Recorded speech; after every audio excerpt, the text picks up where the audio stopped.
From Carolla One Studios in Glendale, California, this is the Adam Carolla Show. Adam's guest today, King of the High Wire, Nik Wallenda. With Gina on news, Bald Bryan on sound effects, and Jordan Harbinger drops by, and now he's emotionally drained about actual drainage. Adam Carolla.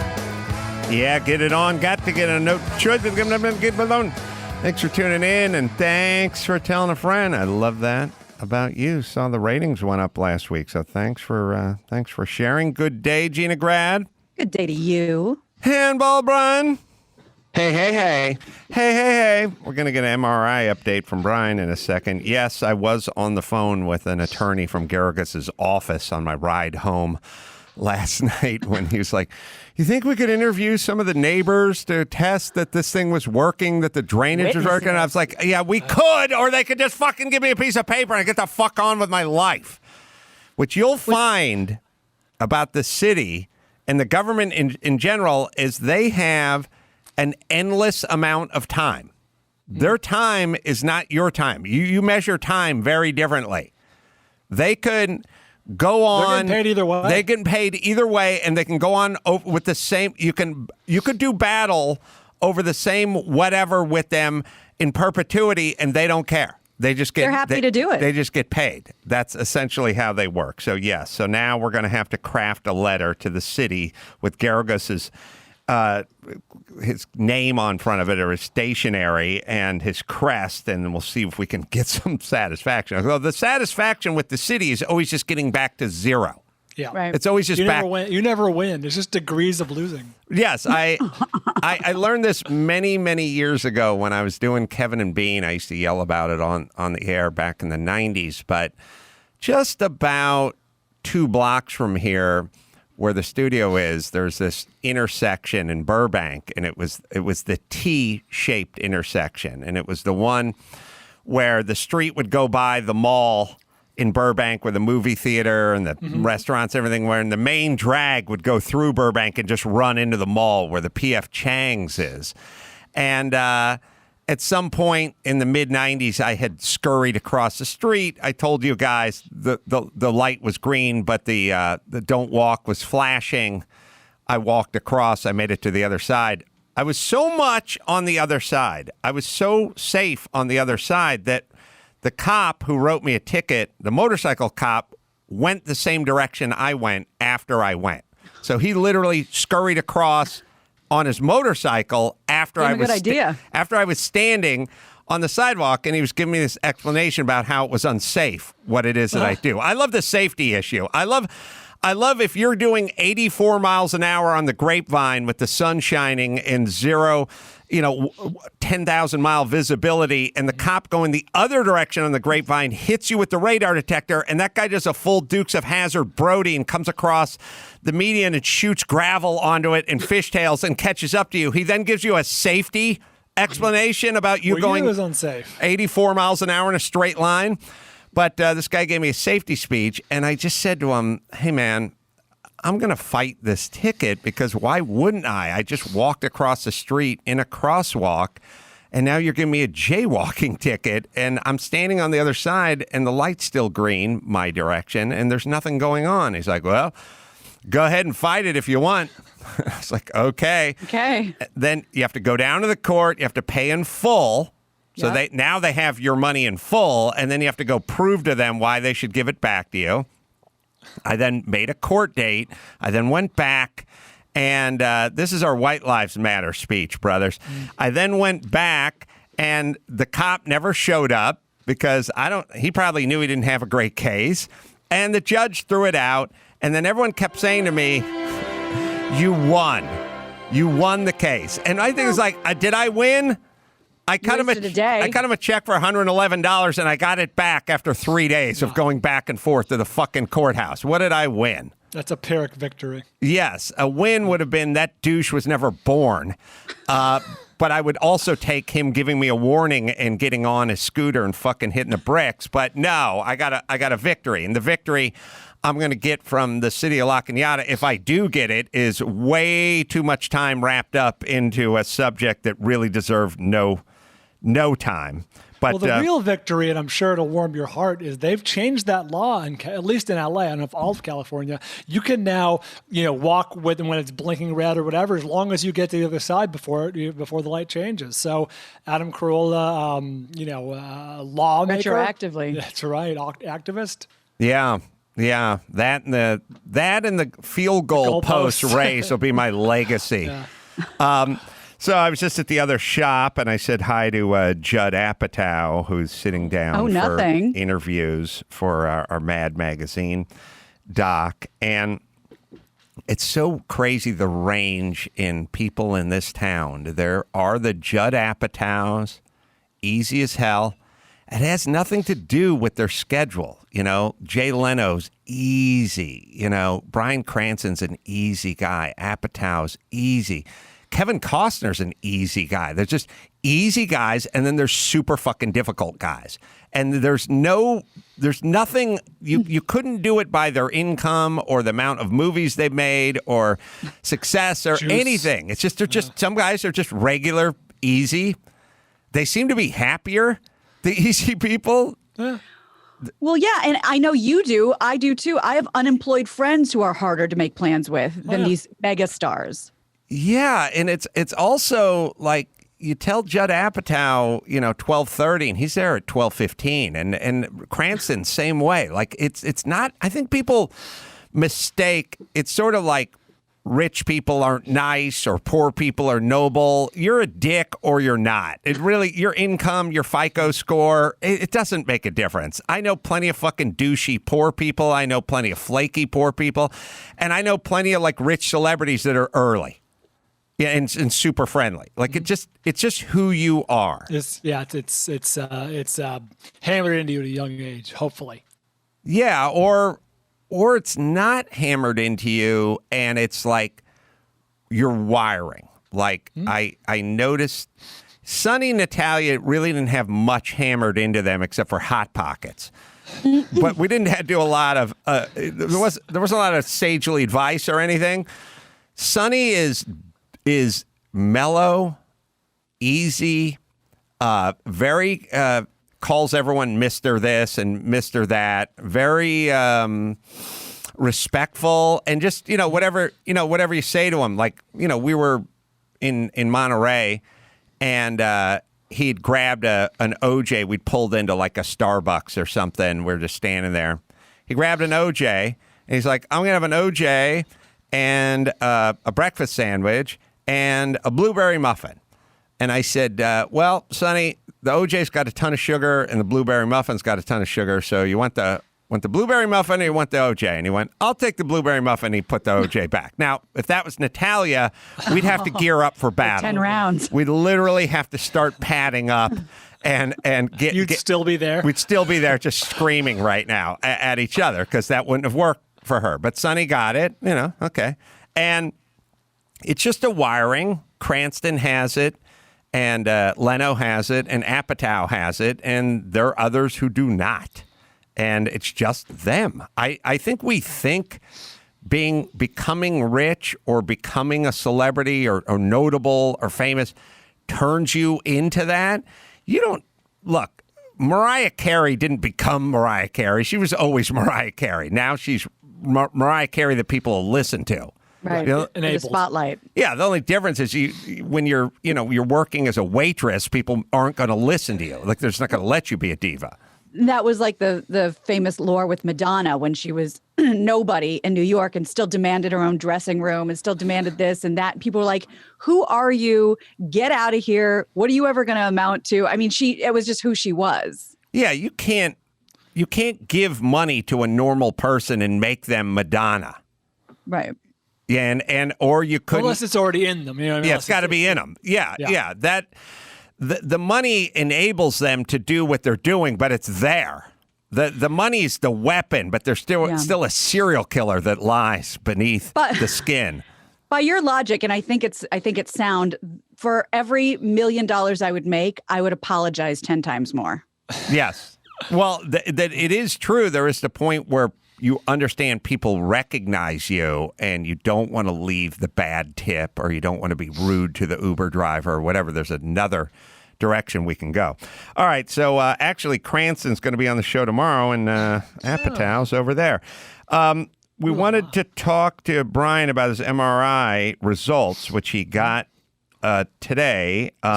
This morning, the to set the table, had the tumor, not much movement in the tumor for a decade.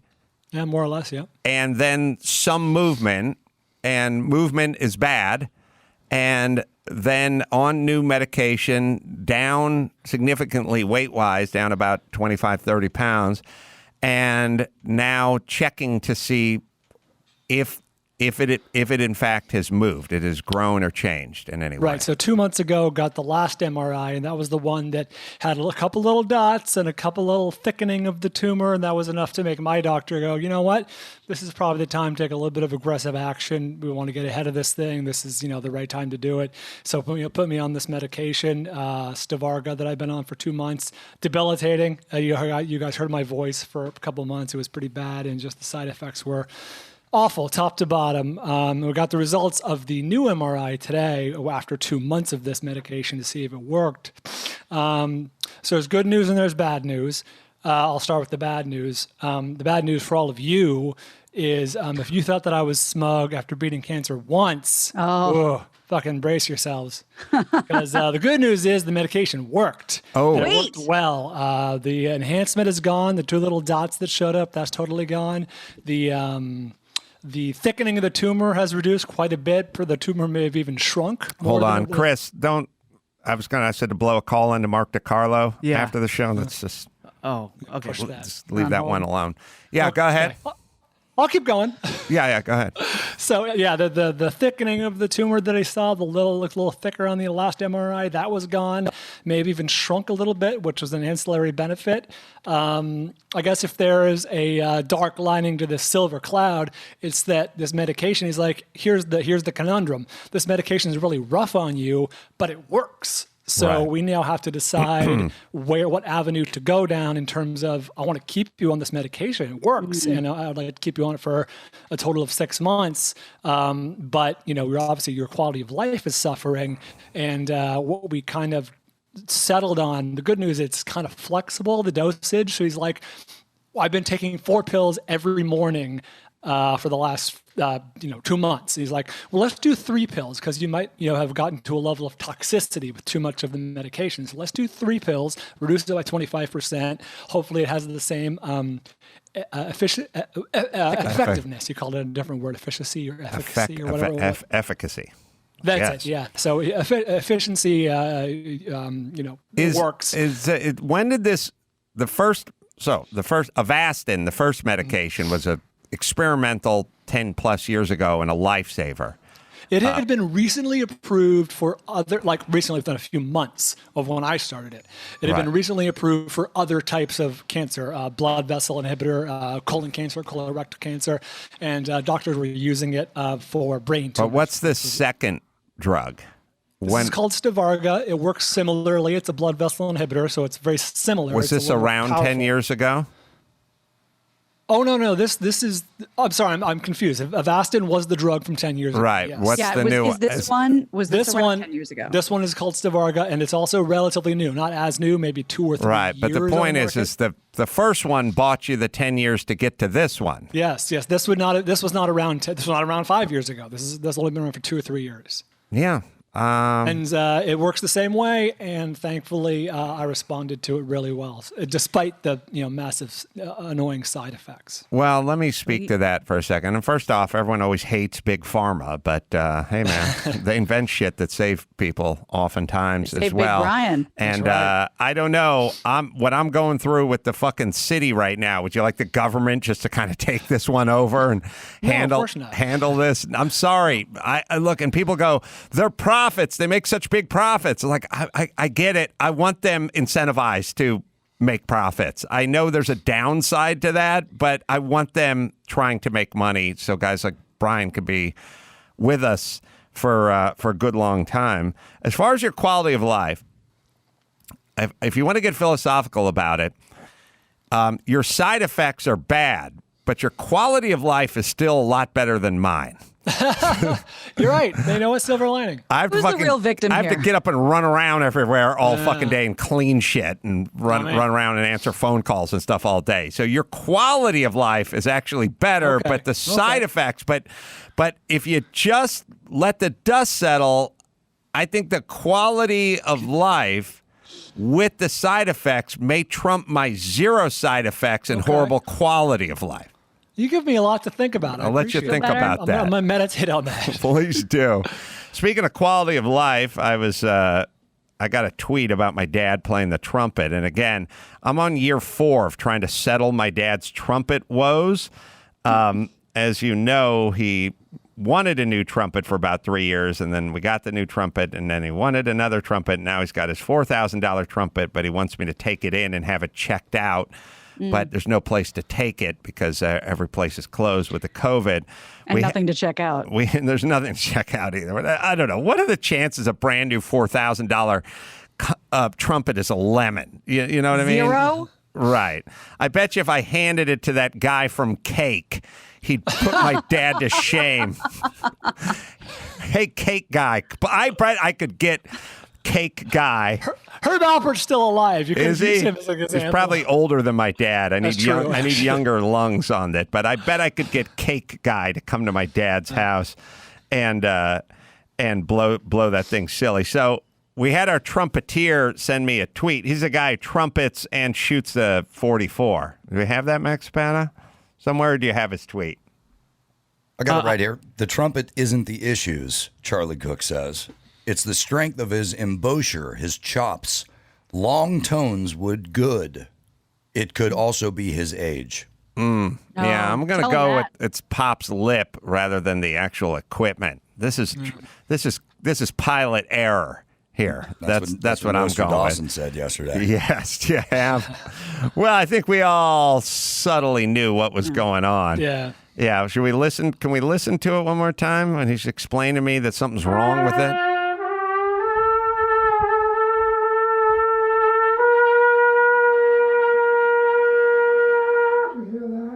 It's got 90-something-year-old lungs, man. It's only going to sound so good.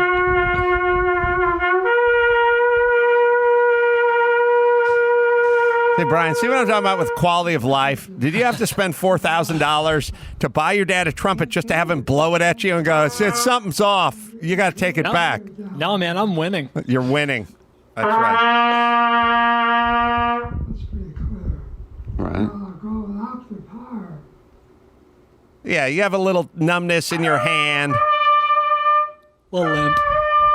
Salty food tastes bitter. I get it, but is it all pales. It all takes a backseat to this, right? Yeah, if you think about it. It's the grand scheme. This is how I spend my adult life. Hear it. It just sounds Talking to my dad about playing a trumpet. And I think your dad might have just beat your mom in lack of self-awareness, because at no point did he say like, oh, this trumpet sounds weak. It must be me. No. I'm the weak one. a little bit. No. The plan was to see if we could kind of patch up our relationship before he died, but now it's me just sitting at the business end of his trumpet where he's going, the action on the valve is bad. This is it. It's as good as it gets.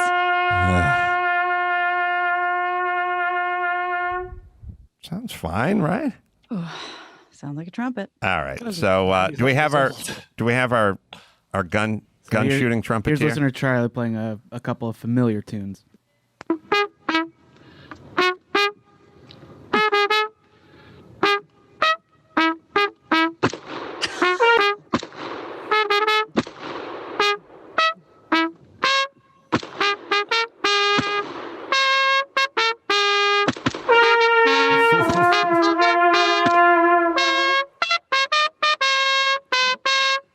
The percussion's on point.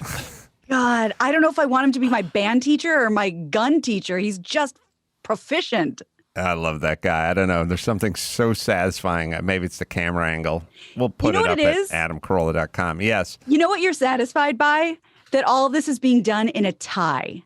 Yes. He's in a formal outfit for that's this. It's the best part. All right. Let's see. We got a couple of calls up there. And let's see. Let me take a couple of. I'll just go down the line. Christian, 50, Montana. Yeah, how are you? Yeah. It's funny. I was thinking, I kept thinking about when you're from Montana, and I was think about Charlie playing the horn and shooting his gun. I always think about Nate's brothers. Like, you got a dog that needs to be put down? I'll do it. That's a specialized service, and it's pretty common up here. Is it? Oh. You can find somebody to shoot a dog pretty easy. Yeah. All right. So, Christian, you heard me talk about moving to Montana. You think it's a bad idea? I've heard you encouraging other people to do it, and yes, please don't. We're full. We have more out-of-towners than we can possibly take. Yeah. How long you been in Montana? And where are you in Montana? I was born here. I'm in Helena, in the capital city. And how sparse was it when you were growing up? We probably had 650, 700,000 people, and we're now over 1 million. And what are you seeing? Like, are there trends? You seeing more Priuses? What are you seeing? What would let you know that these folks are out-of-towners? Their plates. Just driving around my neighborhood here, lots of California plates, lots of Texas plates. We took a trip last weekend to kind of the middle part of the state and found 28 different state license plates of people traveling around. Home prices are going up. The traffic's getting worse. There's too many people. So please don't encourage people to move here. You know, what's interesting as I think about it, I remember as a kid, this is an interesting little yardstick, but as a kid, I used to see a lot of out-of-town plates in California or in Los Angeles. And we even had a game, like out-of-town plate, and you'd smack your sister in the arm, in the back of the car. You'd spot the out-of-town plate. And you'd drive along the freeway, and it wouldn't take you 5 minutes to spot the out-of-town plate. I don't see as many out-of-town plates in Los Angeles. I used to see a lot. Maybe less are coming in. Theory, because I've observed the same thing. My theory is that a lot of out-of-town plates, especially in places like Los Angeles or tourist destinations, people are coming out of town.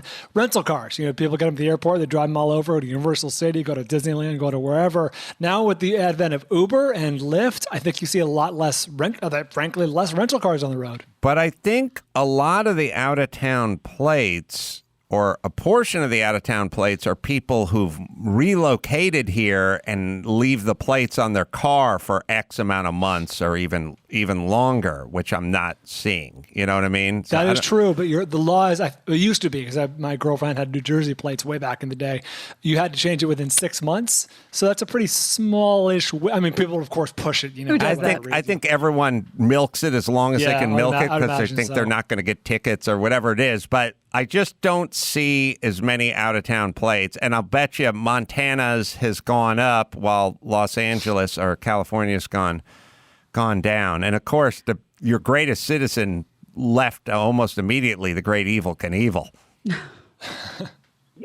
There's not even Evel Knievel days anymore. They've canceled that. Oh, really? Well, his oldest son Kelly got in a big conflab with the city of Butte, and so they haven't had it for the last 2 or 3 years. What was the beef with Kelly Knievel and Butte, Montana, where Evel Knievel is from? It was licensing or something. Kelly didn't think they were getting I can't remember if it was he didn't think they were getting a big enough cut. You know what's Christian, but you know what is kind of a weird burden? It's a very, I think, getting back to our philosophical, like you don't have to be mean just because you're rich or whatever. I think what you would wish for least for your kids is to sort of maintain your estate when you're gone. So it's like you were the famous one, then you died, then you think this is cool because now you get left this catalog or these movies or this name thing. Mm-hmm. It's always one big legal battle. You always get into a legal battle with the former manager of the person who died, siblings, and ex-wives, or the siblings. Yeah. I think there's some of this was going on with the Newman when we were like doing the Newman doc, and like this guy doesn't talk to doesn't have anything to do with the foundation because this guy's running it and he hates this guy, but Paul left this guy in charge. It's a lot of legal stuff. A lot of, no matter how much money you make off your dead dad or mom's name, it always feels like you got gypped somehow because Butte is making more money off of your dad than you are, or the legal counsel or your dad's business partner or the ne'er-do-well half-brother, sister. I mean, it's just... Somebody got cut in that shouldn't have. It's just it sounds very first world problemy, but think about it. Like that would be a sucky way to spend your adult life, like constantly doing court battles with ex-wives and, folks, attorneys and the names and the things. And you never really establish your own identity because it's like you are battling for your dad's identity. You're a steward of his legacy. Right. It's just it never goes clean, and you don't end up having a life. You end up litigating your dad's life over and over again. Right. Yep. Yeah. So be careful what you wish for. Jake's leaving California. He's headed for Boise. Boise, Idaho. Consider Montana. Yeah. Jake, 41, Palos Verdes. Yeah. Hey, guys. Wanted to let you know I'm a business owner in California and been pretty unhappy with the state of the greater Los Angeles area for a while and the direction California is going. I own a business. I'm impacted by income taxes and all the other taxes and costs here, and now they're talking about another income tax increase in California. And now that COVID's kind of made me realize we can all work remotely, and now that our 4 kids have been cooped up in our house for 4 months, my wife kind of realizes even she's kind of getting on board with maybe this isn't the best place to raise a family anymore and there's opportunities elsewhere. So I'm taking the opportunity to, while I'm on travel next week, I change my flight home. Instead of flying directly back from D.C., I'm going to fly through Boise, and I've got appointments set with a real estate agent. I'm checking out neighborhoods, and I'm looking at houses. Wow. Yeah. Boise. It's weird. It's interesting that you always think about this, or I guess I used to think about it in terms of like foreign nationals, like Chinese people are coming in and they're buying houses, and you pick the land. But this is a rare thing, I think, that a bunch of Americans are just going to other places and shopping and fleeing. And yeah, no one. And the thing about Los Angeles or California especially is like people don't want to leave. The weather's great and the coastline is great. And there's still lots of good stuff to enjoy and celebrate. But yeah, if you run a business, you have to make business decisions. And if you're a school teacher or something, you don't. That's fine. But if you run a business, you're going to have to make those kinds of decisions. And just like, everything that was being built in Detroit ends up getting built in Mexico or China, you're making business decisions. I think that people think that they think Ford or Apple computers or Nike, it's like they're evil. It's like, no, they're making business decisions. Now, maybe they're giving money to people you don't want to have the money, but they're making business decisions. And if you run a business and you live in California, you're going to have to start making business decisions. And that sounds like that's what Jake is getting ready to do. Where are you in Palos Verdes, by the way? That's so nice. There's 4 cities actually in Palos Verdes. We're in one called Rolling Hills Estates. Yeah. Well, good news. Go ahead, Gina Grant. I just want to know why Boise. Oh, why Boise? Oh, well, we want a much bigger home. We have 4 kids, and we looked at areas where it's affordable. We started in Salt Lake City. You can get enormous homes there. But we were a little concerned, we'd be the vast minority. I mean, our kids could literally be in schools with literally like 95% Mormons, which it can be difficult, if they're going to, they will have no friends on Sundays, for example. So we kind of expanded outward, looked from there, and we've heard about Boise kind of being a hidden gem. We've also heard that people from Boise say, we're all full up. Tell these assholes from California, we don't want them anymore. But I figure, look, if I'm leaving California because maybe my ideals align more with a native Idahoan than a native Californian, then why wouldn't they want our family there? And you said Idaho's a hidden gem. Are you aware that Idaho is called the Gem State? Ooh. I think I learned that when looking at homes the other day. You're right. I think it's forgot about time. that. Yeah. Good one. Thanks, Jake. Keep us updated. I'm curious how this goes. Oh, yeah. If anything else happens, I'll call you back. Thank you. Very good. All right, let me hit Albert here. Get a handle on your money without the stress. Download Albert. It's finance apps. And a lot of the finance apps lack a little humanity. Well, not Albert. They combine real human guidance with proven technology so you stay in control. You can access real financial advisors. You can message anytime through the app. You save. It tracks your income and your spending. Find money you can save without disrupting your cash flow.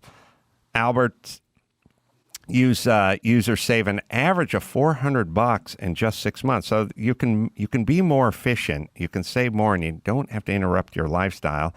And they have Albert Instant cash advance of up to $100 straight to your bank account to tide you over if you need it. No credit check, zero interest, and no late fees. It is Albert, right, Dawson? Install Albert from the App Store or Google Play today to find your happy balance and get a bonus of up to $40 when you start an annual subscription to Albert Genius. All right, we'll take a quick break. We'll talk to Jordan Harbinger. He's got his topic, which is timely, probably based on what we're talking about, was funeral and funeral homes and what a massive ripoff they are. So we'll take a quick break and we'll talk to him right after this. And now, Alcoa presents Definitely Not a Jew on the Adam Carolla Show. Dateline, Bossier City, Louisiana. A 26-year-old man was charged with simple criminal damage to property after attempting to make a viral video by swimming inside an aquarium at Bass Pro Shop! Definitely not a Jew! I thank the good people from Alcoa for sponsoring that for so many, going on 15 years now. Great relationship with them. Jordan Harbinger is going to shine some light on the subject of funerals and funeral homes. I want to rip off that is. Also, I'll tell you that it's brought to you by NetSuite, and you can thank them for bringing on guys like Jordan Harbinger. And NetSuite's the world's #1 cloud business system, trusted by more than 19,000 companies. It's the last system you'll ever need. Intro Dawson. NetSuite presents The Wonderful World of Business with Jordan Harbinger. So what do you know, Jordan?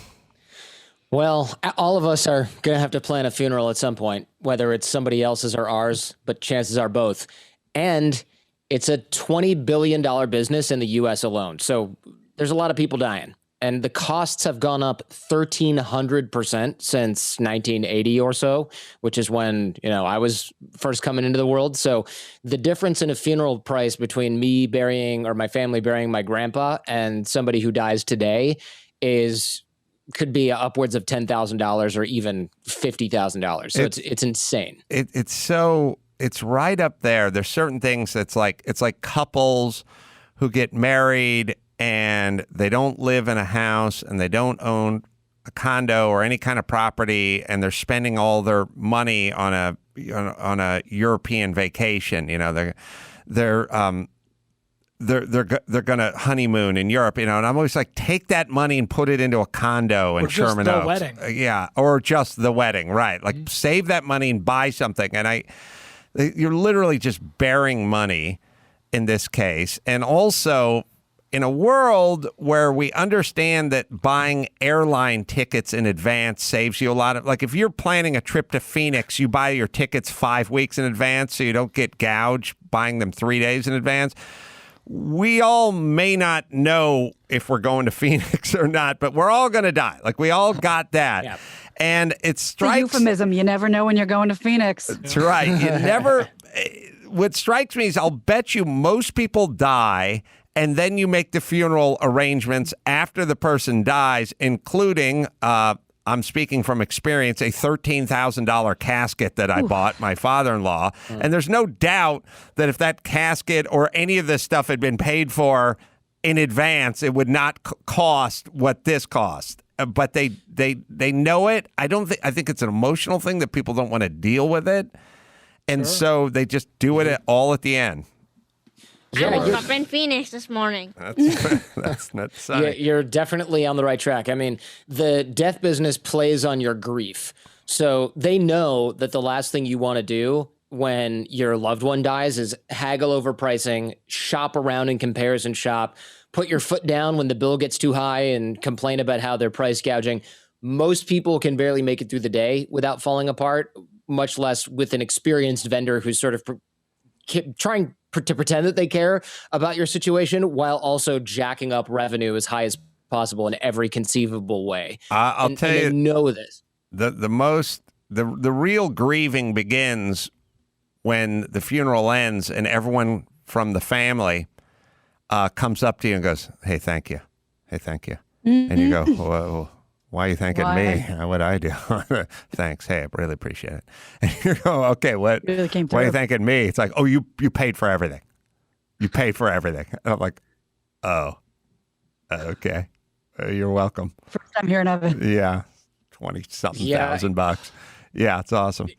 It adds up so fast. And look, even if they're not trying to outright scam you, they're meeting you in this moment of extreme vulnerability, which gives them this massive upper hand in negotiation. Again, it's the 3 days beforehand Phoenix ticket. "Oh, we have these ridiculous prices. How bad do you need to go to Phoenix on Wednesday?" Well, lead time is the way to save money on almost anything you do in a hurry means you have to pay for it. And yes. I was just thinking, sorry, it's like the other side of the coin, because you hear about when you buy a residential property as opposed to a commercial property, real estate agents are playing on the same thing. On the other side of the coin, the happiness, the future, the possibilities. You'll have kids and this will be their yard. And can you imagine, put yourself in this position? And they're jacking up the price because you're getting emotional about your future. You're excited about it. On the other side of the coin, you're in grief, like you said, you're depressed. You just want this all to go away. Mm-hmm. And this big, this person comes and wraps their arms around you and then asks for your credit card. And not just that, you're 100% right, Gina, but there's also an additional emotional component, which if you're not spending the right amount of money, you're not, there's a subtle, you're not honoring this person correctly. Right. You don't care. Adam, you don't apply to this, but that's how most people feel. Yeah. Well, we're Neptune people. Yeah. So so my family's all in the Neptune Society. So they actually paid their $35, 50 years before they die. And then that's it. We didn't do anything. My grandmother, my grandfather was taken away and my grandmother was taken away and we never went. There was never an event attached to it. There was no funeral or wake or anything. But my grandmother did have a wake for my grandfather, but it was about 2.5 to 3 years after. Wait, what year did my grandfather die, Maxipata? 97? I think you can look it up. The wake that we had for him was definitely in the beginning of 2000, the year 2000. I think he died in 97. So yeah, 97. When 97? July 97. July 97. It was over 3 years. Over 3 years after he died. And we had a gathering at my grandmother's house. And then when my grandmother died, then my mom took about 3 years. And we had the wake there. The thing that was funny was like my grandmother was like 91. My grandmother was like 90 when they died. They lost at least 70% of their friends in those 3 years. Their friends were their age, So tearing down the guest list. They all just died. Yeah. More ambrosia salad for me, I heard my mom announce from the kitchen. Two less Entenmann crumb cakes. Bring me the big spoon. Yeah, but they were Neptune Society people, and it didn't cost us a penny.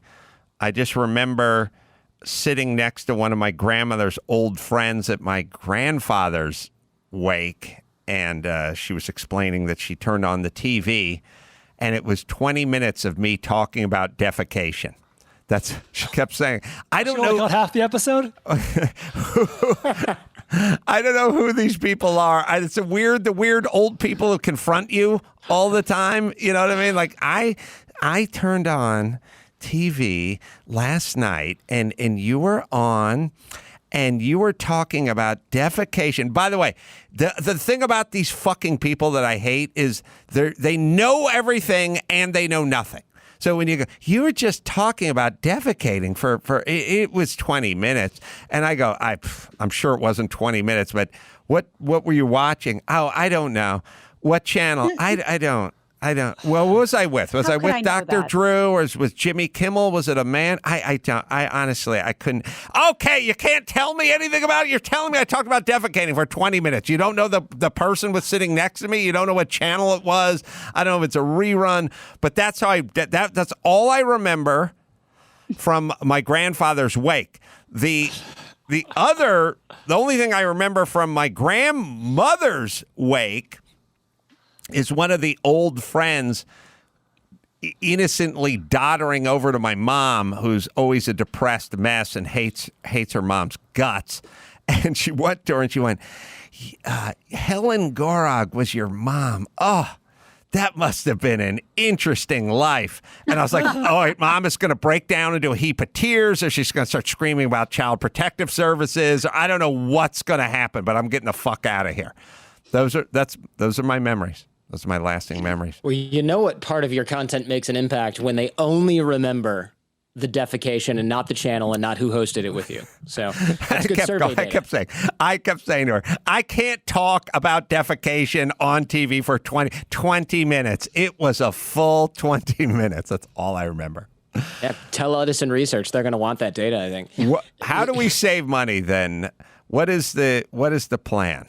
So the whole thing with caskets and everything is a monopoly. There used to be like 700 casket companies in 1950 or so. Now there's 150. So you have to comparison shop. Everything is sort of guided you. It's all like path of least resistance is this insanely expensive urn or casket or whatever. They're just guiding you gently there.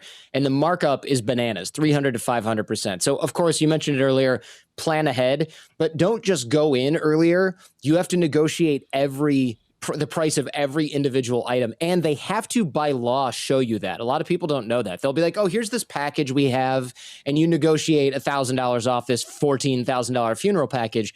But what you should be doing is saying, look, this is a $14,000 package. The casket is $4,000. Well, it's this model. All right, I'm going to go online. Walmart has caskets. They probably don't display them in many stores, but they have them. You can call and say, what does this model casket cost or similar? And it will be like a fifth of the price. I think I found a doppelganger of my $13,000 casket for like $9.89 at Costco. I think Costco had the exact same like royal blue casket. I mean, look. Yeah. But you have to buy a dozen of them. Well, I'm burying the football team. Yeah. That's funny, but yeah, you can go to Costco and get one of these things, and I still don't know what's going on with the Neptune Society, but I think you could definitely sign up for that. But that you have to be without. It's good if Jesus has been removed from your life and you're bitter. As long as you hate the people you're burying, like my family, then it's a good move.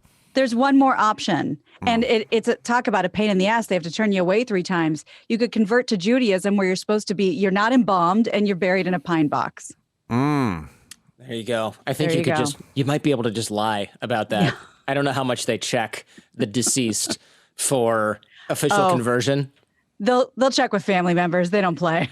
Oh, they don't really? Well, It depends on that's the ominous. synagogue you belong to. Jeez. Costco's got to have, or Walmart, they got to have some wide body caskets, right? I mean, you can't. It's not one Double size wide? fits all. If you're yeah. like, Not these days. Maybe in the 80s it was one size fits all. I remember reading stories. My mom would go, that man was so big he had to be buried in a piano box. And now Right. I'm like, they literally must have like 10% of their volume is these size caskets. were any? Yeah. That'd be funny if you're talking to the grief counselor at the Costco, and it's like, oh, he was a big fan. Yeah, perhaps he spent a little too much time by the cheese samples. that could have caused a heart attack, and it could be the reason we're putting a add a leaf in your coffin right now. We're go ahead and winding that baby out. The sheet cake for one. Slides out. The I used to hear, and I don't know if any of these stories are true, but when I was growing up, this is mid-70s stuff, there was always a slew of, and she's being buried in her Cadillac.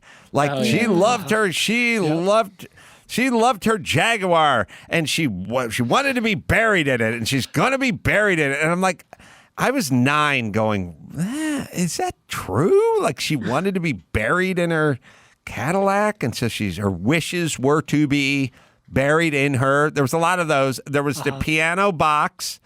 There was had to bury him in a piano box, and then there was buried in her Rolls Royce, which I don't know. I don't work for the EPA or OSHA, but there's a lot of brake fluid and transmission and seepage. Yeah, Toxic metals. It's funny you mentioned that. It's funny that Jordan's talking about negotiating down, which everyone should do. Right. Christy's grandma negotiated up. She was buried in a sarcophagus, which I didn't know they still had. Like What's the the Queen of the difference between Nile.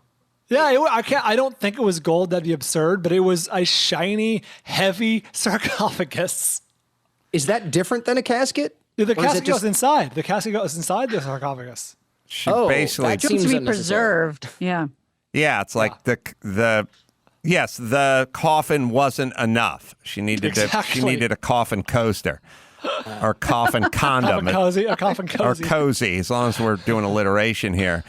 That's So it's an interesting insight, which is, and I'm curious about Christy, respectfully, of course, the wiring of Christy's grandmother, which is like, my family are kind of narcissists who do nothing for anyone else, but they're also willing to be just cremated and tossed into a ceiling fan. Like they have no thoughts about themselves after they're dead, but they don't do anything for anybody, and they're kind of egotistical while they're alive. But wanting to be buried in a sarcophagus what is the wiring there, sort of emotional? Was she a flamboyant person? Was she into her own stuff? Like what was she? Was she like? I got the key. I got the key that's going to make it all snap into focus.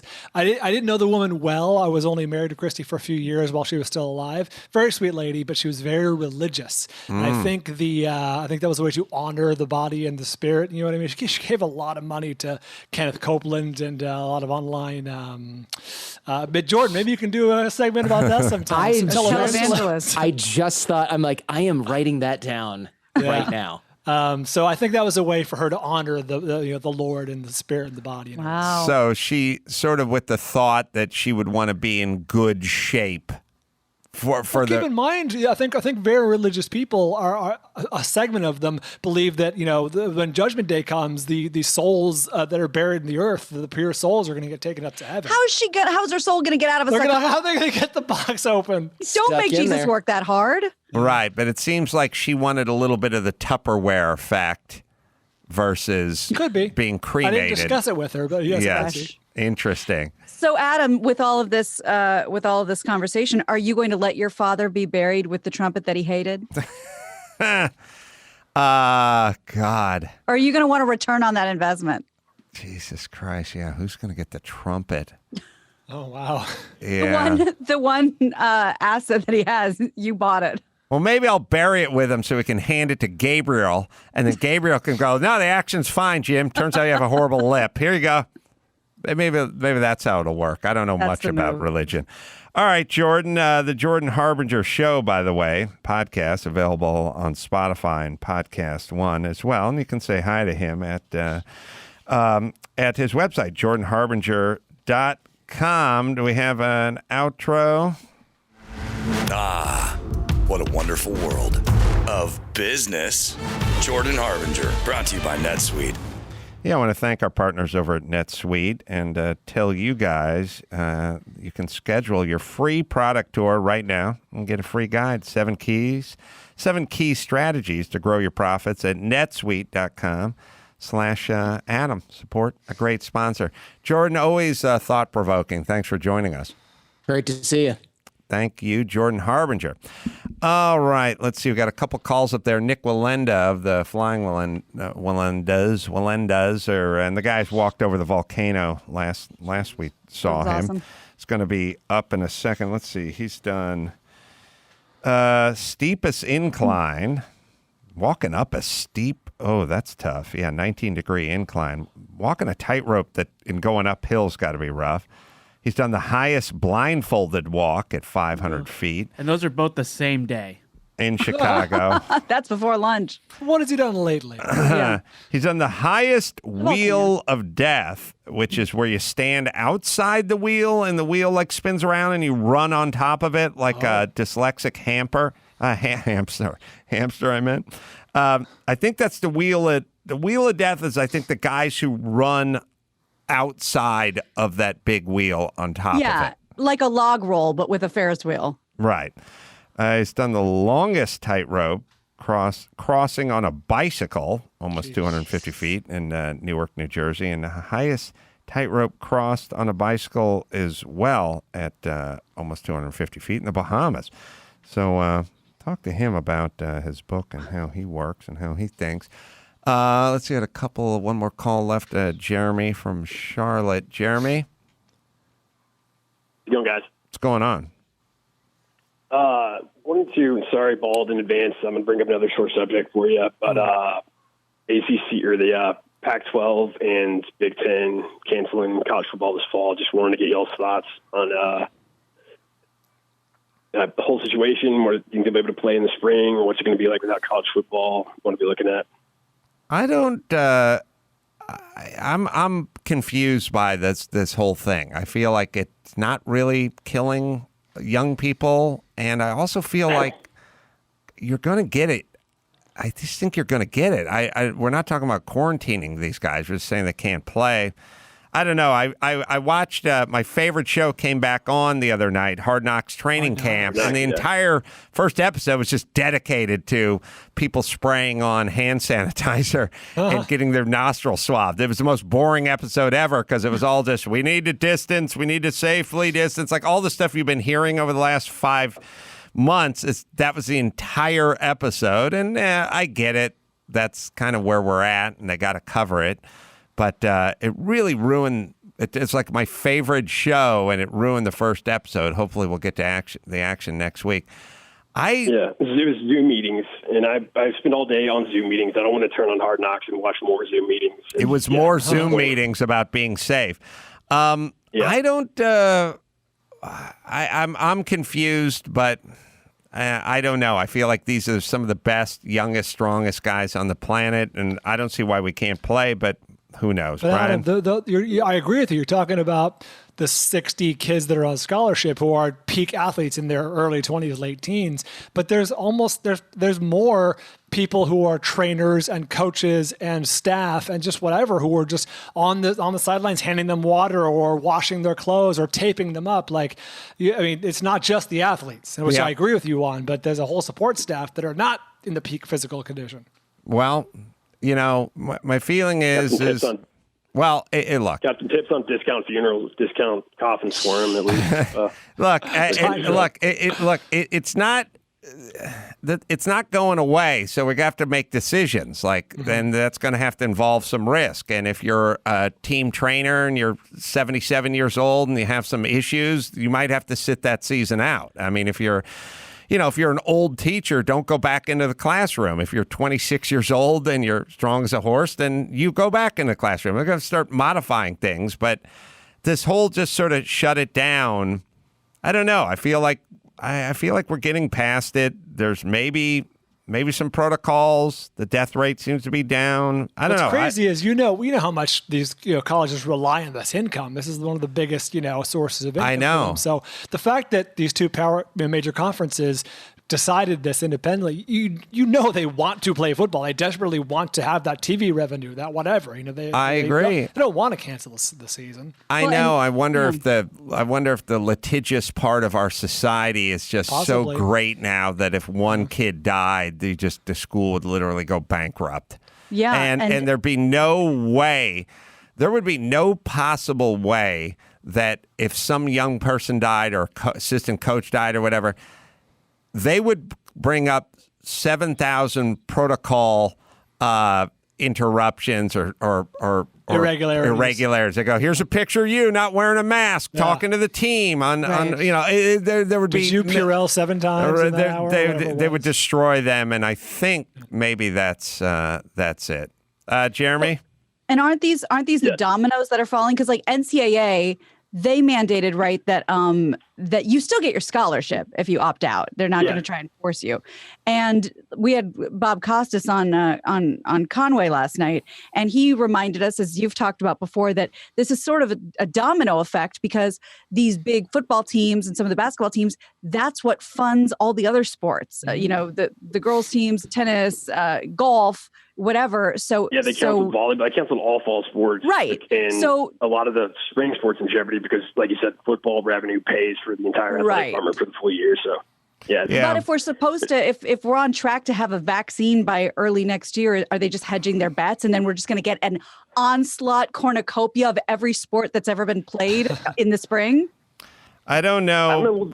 Football you run into is you can't play 2 seasons in 8 months. And that would be crazy. Much of a player safety issue with injuries and concussions and all that kind of stuff. I gotta tell you, you can, maybe it's just because I had a few too many IPAs on a football Sunday, but I sit and I turn on that NFL network and they run games from last year and they were showing Kansas City, Gina's Kansas City. Jeez. I think we're playing, God, who was on last night? They're playing Minnesota. Yeah, I think they're playing the Vikings. KC was 3-0. Minnesota was 2-0-1 for some reason. It was was all right. It was like 13-13 when I turned. I had no idea who won that game. I was cheering. I was kind of assuming KC did because they had a great year, but Minnesota looked good. And at some point, Minnesota was up like 13-10, and they were on the 4-yard line. They were like driving. I was like, score! I was ready to call Cousin Sal and put a few bucks down. Like, you can watch any random game from week 4 of last year's football season. Mm-hmm. If it's not your team, like, when I saw God forbid, the fucking Rams played Baltimore last year at home and just were lit up. I knew immediately when I turned that game on, the Rams got destroyed. But any close game from some 2 teams that you're not following in season, week 4, you'll have no idea who won that game. You can watch, you can enjoy it. Like, you literally, look for it like it's live. You literally can. I had a great dad moment. Hey, Max Zapata, you have that in that Rams Baltimore game. I don't know if you can find stuff online, but in the Rams Baltimore game, Baltimore had scored touchdowns like the first 6 times they touched a ball. It was like 35-6.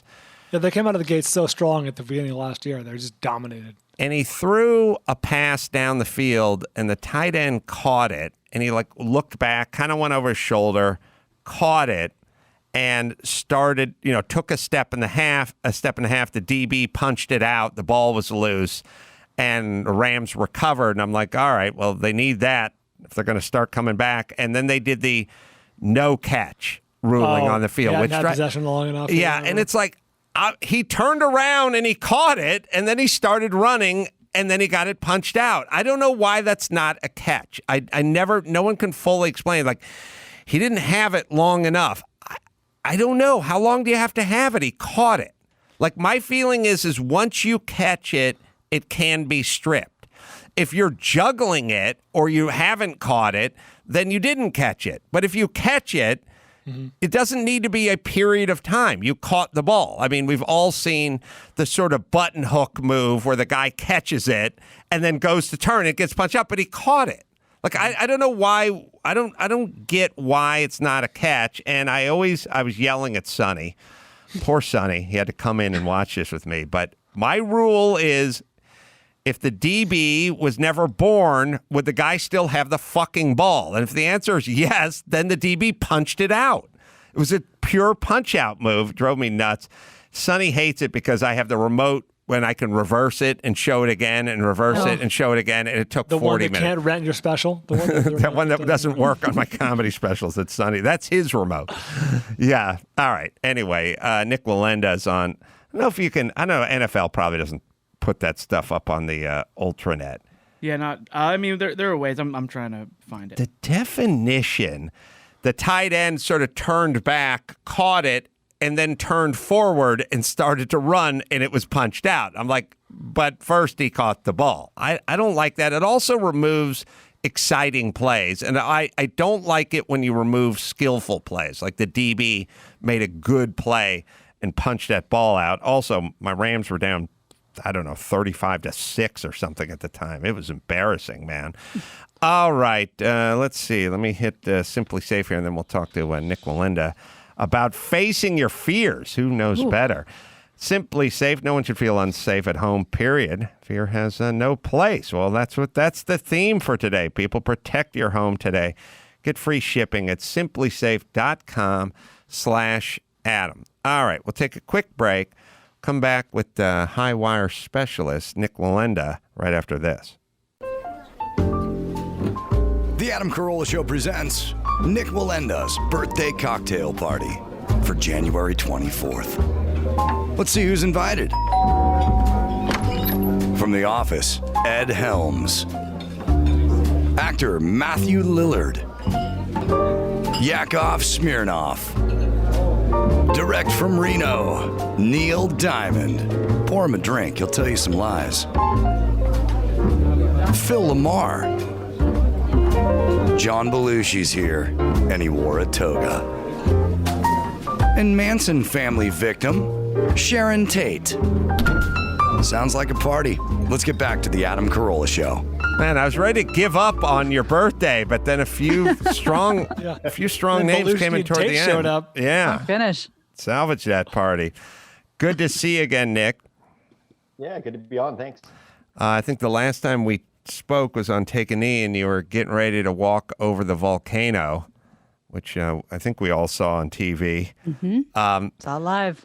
Yeah. How was it walking over that volcano? It was good. It was everything that I expected it to be, other than, as we talked about, I think ABC requires me to wear a tether, which is definitely not something that I would ever choose to do. So that kind of takes away from it, at least for me, because of family history, etc. But, the walk itself was amazing. Just to be able to look down, I talked about it on the air, but to be able to look down into that lake of 2,000 magma is as crazy as a dream come true for me. Yeah, the tether you speak of is they had a safety tether, which doesn't keep you on the wire, but if you fall off, it keeps you from going into the volcano. Although I bet there were some natives around there that wanted you to fall into the volcano so they could have a good harvest next spring. But that's quite possibly the truth. But the tether, you don't like walking with it. That's a network thing. That's not a Nik Wallenda That's correct. thing. Yes, but as you saw, or if you watched me walk over the Grand Canyon and Chicago skyscrapers when I broke a couple world records, I was untethered, and that was because Discovery Channel would allow me to walk without a tether. However, every time I've walked on ABC over Niagara Falls and of course Times Square and the latest walk over that volcano, I had to wear a tether. It's a very interesting. It's funny because I know networks just have attorneys, and you ask them, "Can you do this?" And some networks go, "No, you can't do that," and then others would go, "Yeah, not." Spike TV'd go, "Yeah, go ahead, light yourself on fire." Yeah, exactly.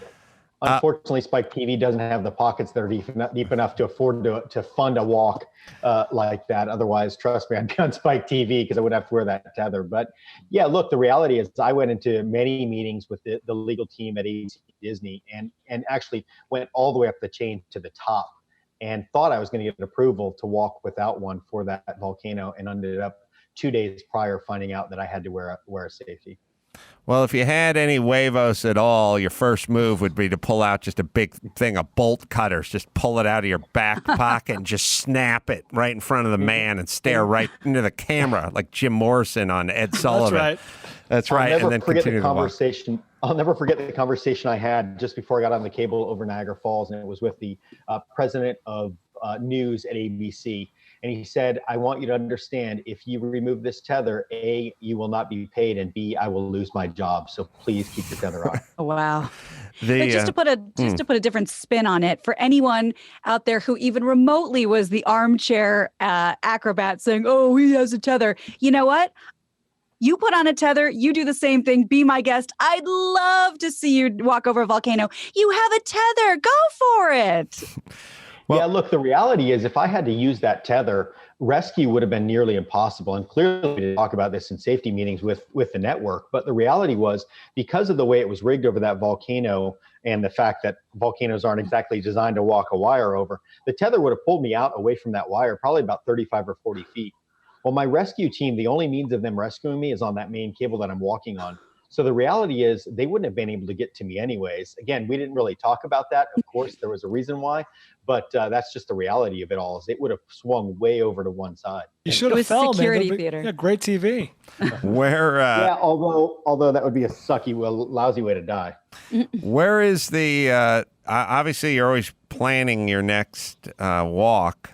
And I'll let you think about that for a second. The book is Facing Fear, Step Out in Faith and Rise Above What's Holding You Back. God, we've never been a more timely book than this, by the way. You can pre-order it now on Amazon. It'll be available September 15th. I've been talking to people all the time, like we've lost our relationship with danger and fear, and you're right in the middle of it right now. Yeah. So we're being affected greatly by this. I played a college professor on yesterday's show who was explaining he's not going back to college to teach at the University of North Carolina because it's like walking into a burning building.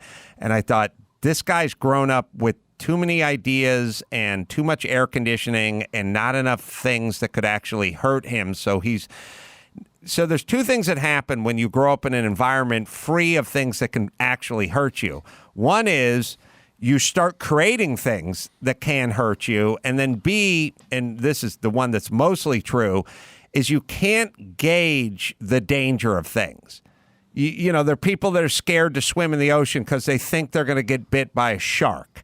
You know what I mean? But we understand the math. And we understand that you're not going to get bit by sharks. You can. The people who are scared to go in the ocean have a gauge issue. And this teacher who doesn't want to go back into the classroom is having a gauging issue. It's not that COVID doesn't exist and sharks don't exist. They don't know how to properly process it. And the news doesn't help. Sorry, go ahead, whether it's sharks or you're COVID. Absolutely right. In fact, I've been doing a lot of these over the last couple of weeks, and I've been telling people, stop. If you want to stop being filled with fear, stop watching the news and listening to everything that you hear and start researching it on your own. You know, that's the problem, as you said, with society. We feel like we can just jump in a bubble or stay in a bubble and be safe. You know, the reality is that life happens whether we like it or not, and you know, the likelihood of that professor contracting coronavirus walking into a grocery store or Walmart opposed to at school, I would say the odds are just as well or better. So, you know, as you said, timing is everything. And when I started writing this book, it was because we had this horrendous accident where we fell a few years back and 5 of my family members fell to the ground. My sister was severely injured. Actually, 5 of them were, but she'd broken every bone in her face. She was in a coma, didn't think she would live. And I got back on the wire the next day. I had an event. I do a lot of motivational speaking from the wire where a business will rent out an arena, and I'll actually walk on the wire and speak from that wire. And I performed for 6 weeks. But what I didn't realize is that small seed of fear was planted in my head when that accident happened. And I was avoiding it and burying it. And that after about 6 weeks off, I got back on the wire and started feeling a feeling that I didn't realize existed. It was never in my DNA, which is fear. And it came to the point where I told my wife, I don't think I can ever get on the wire again because I'm done. I'm so gripped by fear. I don't think I can do this. And I'll never forget the conversation that I had with her. My wife comes from 8 generations of a circus background. She holds a couple Guinness World Records for things like hanging by her teeth under a helicopter over Niagara Falls. And so she understands, she has the same passions that I do for entertaining and inspiring. And she said, she goes, your family history dates back to the 1780s, and they've always lived by the words, the show must go on. You live by the words, never give up. And you say you do what you do to inspire people, that nothing is impossible. And here you're going to cave in to this fear that has gripped your mind. And I remember being in tears and saying, you're right, but I don't feel like I can overcome this. And it was at that point that I started just recollecting on my family and my great-grandfather getting back on the wire after he lost 2 family members, and one uncle was paralyzed in an accident in 1962, yet sneaking out of the hospital and getting back on the wire. And thinking about all those people and the letters and the emails that I get after my events of people that are inspired. And I thought, you're right, I need to overcome this. But not only do I need to overcome this fear and deal with this process, but I need to do it so I can help others that are hopefully dealing with the same thing, that they'll be able to hopefully get through it. But I really wrote it to people that are at work, that are miserable every day, that say, I got to go to work today and I know that I'll get a check Friday, so it's well worth it. I'm not going to pursue my dreams. I'm just going to settle for status quo. And I believe it's fear that's holding them back from actually leaving their job.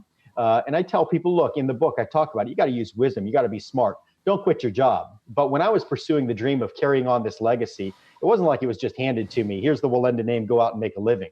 Not at all. My mom had written a book, The Last of the Wallendas, in the 80s because she felt like there was no future. My parents pushed me away from the industry. I worked in a restaurant for 7 years, off and on, as I was being that starving artist. My great-grandfather wrote a book in the 70s, and in the book he said, as a circus performer, one day you eat the chicken and the next day you eat the feathers. And that's really true. So what I encourage people to do, though, is step out of your comfort zone and pursue the calling that you feel like you have in your life. Pursue your dreams, because again, so many people give up just because they're willing to settle for status quo. The tragedy that befell your family was the chair. Was it the 7 chair or the multiple chair? Yeah, 7-person chair pyramid. That's right. The 7-person chair pyramid, which I've seen before, and so you guys were the first to try this, right? Yeah, my great-grandfather created that pyramid back in 1947, actually. They performed it until 1962, and then when they were performing it in 1962 in Detroit, that pyramid collapsed, and that's when 2 of my uncles were killed and one was paralyzed from the waist down. And it's like, is it 3 people on the bottom or 2 people on the bottom? It's actually 4. So it goes 4, then 2, and then 1. So the 2 in the back and the 2 in the front on the bottom have a bar between them. And right. There's somebody standing on each of those bars, then a bar between those 2, and then someone on top of that. And yeah, so right, we're looking at kind of schematic of it. Was your sister up top? My sister was the 3rd layer. So we did the same pyramid, but added a 4th layer. So everybody was standing, other than the top person was my aunt, and she was sitting on the shoulders of the gentleman that was on the top. My sister was on the 2nd level in the front. And were you doing it without a net? We were, yeah. I mean, that's our family history, and that's tradition, and that's what we've always done. So we trained down low for every worst case scenario with wires moving. In fact, we trained in some windstorms as we were training to break that record, or actually, yeah, we were breaking our own record. And trained sort of for a slack wire and different movement. We start low, then we go up about 10 feet, then 15, and then we go as high as we need to go. It's similar to my TV specials. For the Grand Canyon, for example, I trained with 90-mile-an-hour winds because we'd done studies that had shown that the winds wouldn't exceed 55 miles an hour while I was out there. And in fact, I was hit with 2 or 3 gusts of 48 miles an hour. Wow. So let's circle back to fear. So many people are kind of fear-based. It's, you have in your DNA this lack of fear but then it reared its ugly head after this horrible accident. I just sort of look at my 2 kids, and I was literally having the conversation with my daughter and her friend last night when they like to go for drives in the middle of the night where they just crank Rihanna, and I drive them around town, and we're driving past an old house, and I was retelling the story about how my daughter used to like to just get a running start. She was about 4 on our bed, which was 34 inches off the ground. It was kind of high, and she just launched herself at me head first, and she kept telling me to move back. And I was like, I can't catch you. And I let her do a face plant, but my son wouldn't do it. He needed me to lean against the edge of the bed. Like, he would literally run and laugh and then jump, but if I stepped 1 foot away, my daughter, I was 7 feet away from the bed, and she was like, move it back further. And I'm like, I'm not going to catch you from here. And she said, I don't care. Step it back. And they have this crazy different relationship with fear that is ingrained in them. There's no reason. It's not like anything happened. It's just who they are. Yeah, no, I think that, look, we're all born with two fears: the fear of falling and loud noises. That is just in our DNA. But what most people would call fear, I call respect. I think there is a healthy fear and there's an unhealthy fear. The healthy fear says when you walk up to the edge of a wire, it says, hey, that's dangerous, be careful. That's a healthy thing. You walk up to the edge of a building, you look both ways before you cross the street. That's important. We need to have that fear.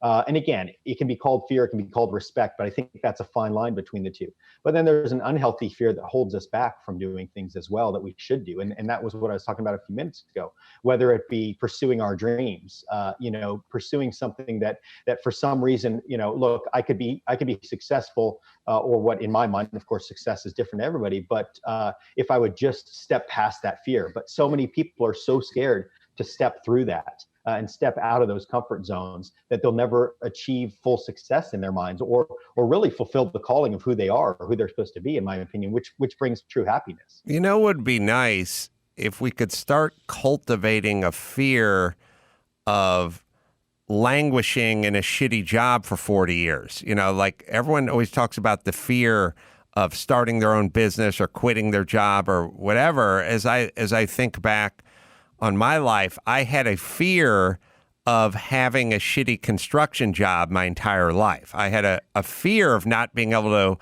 afford a sports car or go on vacations or do any of the things I wanted to do because I had this sort of low-paying, blue-collar manual labor kind of a job. So it's like, in a weird way, me trying to get from carpentry to comedy was a fear-based move, but it was a turn the fear over, kind of flip the script kind of a fear move, which is I was fearful of not making the move. And I think other people might be fearful of moving into this unknown low percentage job that may not pay you at all. But I think if you think about fear, and I'm just saying this to anyone who's listening, where people have a fear, my family's fear-based. So I remember saying things like, I don't think I'm going to sell my house. I think I'm going to rent it out and buy a better house for me and get the income from the rent. And I remember my mom going, well, what if a bunch of bikers move in and start cooking up meth? And I was like, oh, you're fear-based. My feeling is what if I get an extra $6,000 a month for nothing? Like, you can take the fear. It's kind of a two-way street. Like, everyone always is working worst case scenario. You quit your job and you don't make it as a singer or dancer or high wire walker, whatever it is. But think about the fear of just sort of languishing in the same go nowhere job for your adult life and then ending up in a casket that your son-in-law has to purchase. It was a callback. But yeah, take the fear and kind of reverse it and point it the other direction. I will tell you, in my own life, I use fear to motivate me often. If I'm intimidated or fearful to the point of being intimidated, generally it means it's something I need to do, because that's what drives me. If I'm fearful of speaking in front of a crowd, which I used to be, that meant I need to get in front of that crowd every single day as much as I possibly can. Even though I am shaking in my boots as I walk out on stage to speak to them, I need to do it. And again, that is a driver for me. I've used what somebody would consider a negative fear of, don't go out there because you're going to look like a fool, and went, no, I'm going to go out there until I look like a genius. Brian. Nick, I'm glad you mentioned that because I told this story a handful of times on the podcast, but it's been maybe a year or so. It's one of my favorite anecdotes. Jerry Rice, maybe the greatest football player ever to live, certainly the best wide receiver. Back in the 90s when it was like no fear, play without fear, can't get me scared out there. Jerry Rice would say his quote was, I was scared all the time. I was scared I was going to drop the ball. I was scared I was going to let my teammates down. I was early in his career. I was scared I was going to get cut because I did a route wrong. Like this is the greatest player to ever play the position, and he used fear as a motivator. Yeah, and I think that goes back to what I was talking about, fear and respect, and how that is sort of a fine line, because he respected the sport enough, he respected his fans enough, he respected his teammates enough, and his opponents enough that he was willing, that he was fearful. Again, that is important. I've been told, I don't know if it's true, but Elton John pukes in the trash can before going on stage. He's not scared to go out there and do what he does. He's the best in the world at what he does, but he still does it. And I believe it's because he wants to deliver to such a high level that he has that deep respect, or what, again, a lot of people would cower down to, called fear. And just as a personal anecdote, I'd never thought about the equating fear with respect. It makes perfect sense because 7 years ago, I went to a gun range for the first time. Not a gun owner, no guns in the family. It made no sense for someone like me to do it. And of course, there's a little table. I shot it and the noise scared me. As you said, the loud noise scared me and the kickback scared me so bad I dropped it on the table. And at that moment, I realized, well, looks like I got to start shooting guns. And I went to the gun range all the time, had lessons, purchased a weapon, and I'm not Annie Oakley, but I'm no longer afraid of it.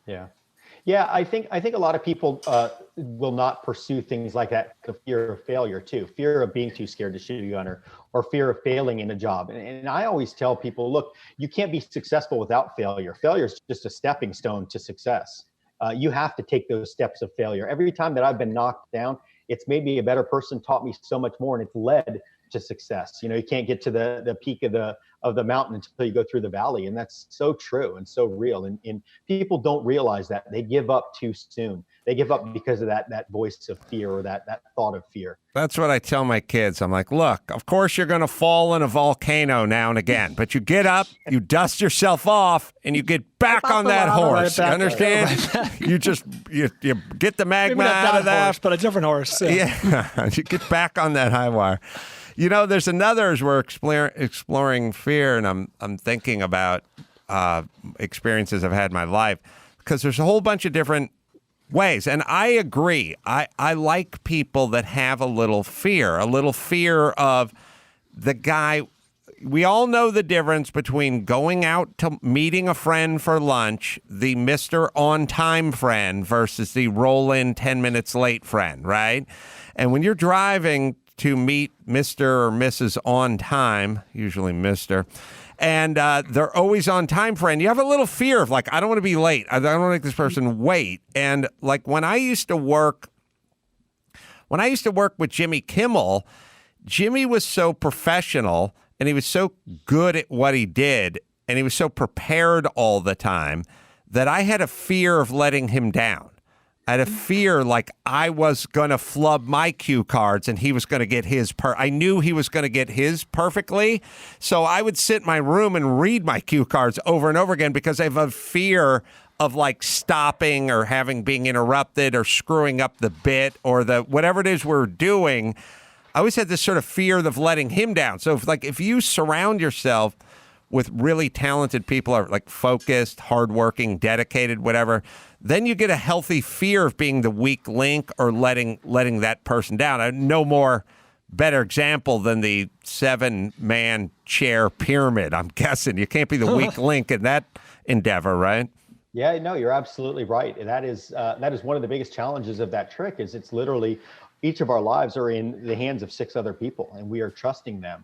So as you can imagine, the team is very, very strong, very, very close. On and off the wire, but there's a lot of trust there. And you certainly never want to be the weak link in that pyramid.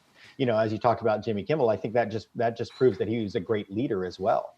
I think great leaders cause other people to become great. That's the idea. I've always said to my friends, look, if I make it, then I'm going to reach down and help you up. And if you make it, you help me up. And I always tell my kids, surround yourself with people that are better than you, that are smarter than you, that are more successful than you, because they will challenge you and they will cause you, they'll cause you to work harder, to show up on time. And in the end, you'll become a better person. I talk a lot about in the book about positive and negative people, and really cut the negative people out of your life. Sometimes that's hard because sometimes it is family members that you have to cut out of your life. But if you surround yourself with positive people, you'll generally be a happy person and enjoy life. Whereas those that surround themselves with negative people generally have a very miserable life. Yeah, it's interesting. Another observation of mine from observing my very fear-based family. My mom and dad are very fear-based. I had a conversation with my dad recently where he just said, he basically said he was a coward. He just said he was scared of everything. And because of that, he never really led a life because he was always worried that he couldn't afford it, or he didn't want to travel, or he didn't want to do anything. But the thing that was, it's an interesting tell, which is, I'll use Jimmy, back to the Jimmy example. Jimmy surrounds himself with very high achievers who may even be higher up on the totem pole than he is in the achievement department. And it's not just like a celebrity thing. It's just a really high achieving people that then once you surround yourself with high achievers, whether you think about it consciously or not, there's a little judging going on. Like, again, you can't be late to the meeting. The high achievers don't abide by that. Or think about the people, think about the people who you know, and you've been to their home, and their home is beautiful, and they've done a wonderful job with it or whatever. And then at some point, you find out that they're coming to your home. And you're like, shit, we got to clean this dump up. Like, we got to get our shit together because I've seen the way this person lives. Now, when you go to someone's shitty apartment covered with cat hair, you don't have that same feeling when that person is then coming to your place. So there's like a little healthy bit of that. And as I think about it, my mom and dad never had any friends. And if they had friends, they were always bigger losers than they were, because that's the way they kept it, because those people never judged and they never asked any questions. And if you start hanging around with people that are pretty successful and you start doing kind of unsuccessful things around them, they'll start asking, like, why are you late? Or why didn't you do this? Or how come you got divorced? Or how come you're not talking to your kids? Like, they start asking, or they see you smoking or drinking too much. Like, they will start saying things versus the ones that are lower than you who don't judge. So it's interesting that the fear manifests itself in a sort of physical way, but there's also kind of a social fear of hanging around with people that might tend to judge. Yeah, absolutely. I agree with you 100%. I have the same situation with my family that believe it or not fear of the wire, not fear of falling, but very fear-based in life. In fact, my first book is called Balance, and it was a balance in life. And I talk a lot about the fact that I was raised so fear-based. We toured the world, so we'd be in a strange city every week and hear gunshots out the window, and we were living in an RV downtown Detroit, that sort of thing. And my dad was so fearful that my mom would go to the grocery store and not come back in 30 minutes, and he'd think she was dead, ready to call the police. So I was raised that way. So that was passed on to me. And early on in my marriage, I've now happily been married for over 22 years, and we have 3 amazing children. But throughout that time, early on, I wouldn't let my wife do anything. I controlled her. But it wasn't because I didn't trust her. It was because I was so fear-based of the surroundings. And it really was what I learned was I had to let go of all of that. And it was a long process to actually learn that, hey, you know what? You're being controlled by fear. You live in an industry that you shouldn't be fearful at all, but you really are controlled by fear. Did it take her flying on the bottom of a helicopter by her teeth for you to realize she can take care of herself? No, to get your attention. It took her flying back to mom and dad's house and saying, figure it out, buddy, or I'm not coming back. Wow. Good girl. Well, you brought up balance, and I'm a big fan of balance. I told you I rode a unicycle for as long as I can remember and always balanced things. And trying to impress the high wire guy by your unicycle riding? Yeah.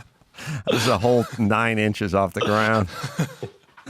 But I did. I was very attracted to balance. Maybe it was something I was good at, or maybe I needed it in my life. It's kind of a weird thing. I told you guys I needed structure in my life so bad. When I broke my shoulder, I kept going to football practice just to be around older guys and windbreakers who were giving me structure. And maybe I needed balance in my life so bad, I just started every chair I would sit in, I would lean back and try to balance it. Every railing that was at a park, I'd jump up on it and try to walk it. You know, like I craved it. Maybe it's because of what was going on in my home. But I've always said that balance is physical, but it's also kind of emotional. And people always talk about get a balance. You have to strike a balance between work and family. You have to strike a balance between doing things for yourself and doing things for others, or, you know, eating right and occasionally having some pasta or whatever. Like that balance, strike that balance. We use it all the time. I think if you physically balance for 10 minutes a day, it really does get the left side and the right side of your body sort of connected. You know, they say the reason you have all these great conversations or great thoughts when you're walking is because it's like your right side and your left side are moving and connecting. And I don't know the neuroscience of it, but there is a science to when you're walking, you're sort of functioning better in terms of your thoughts versus sitting on a beanbag. But I think balance is a big deal, especially now. And I would encourage people to do just little dumb things. Like I talk about, I have this Indo board. It's just a cylinder with the skateboard on it. I just get on it every night and just stand on it for 5 minutes. Make little games where you try to squat down and touch the ground and come back up again, or what have you. But I think I would encourage everyone to find some form of a little balance game and you can do it anywhere, and it doesn't take any time and all that.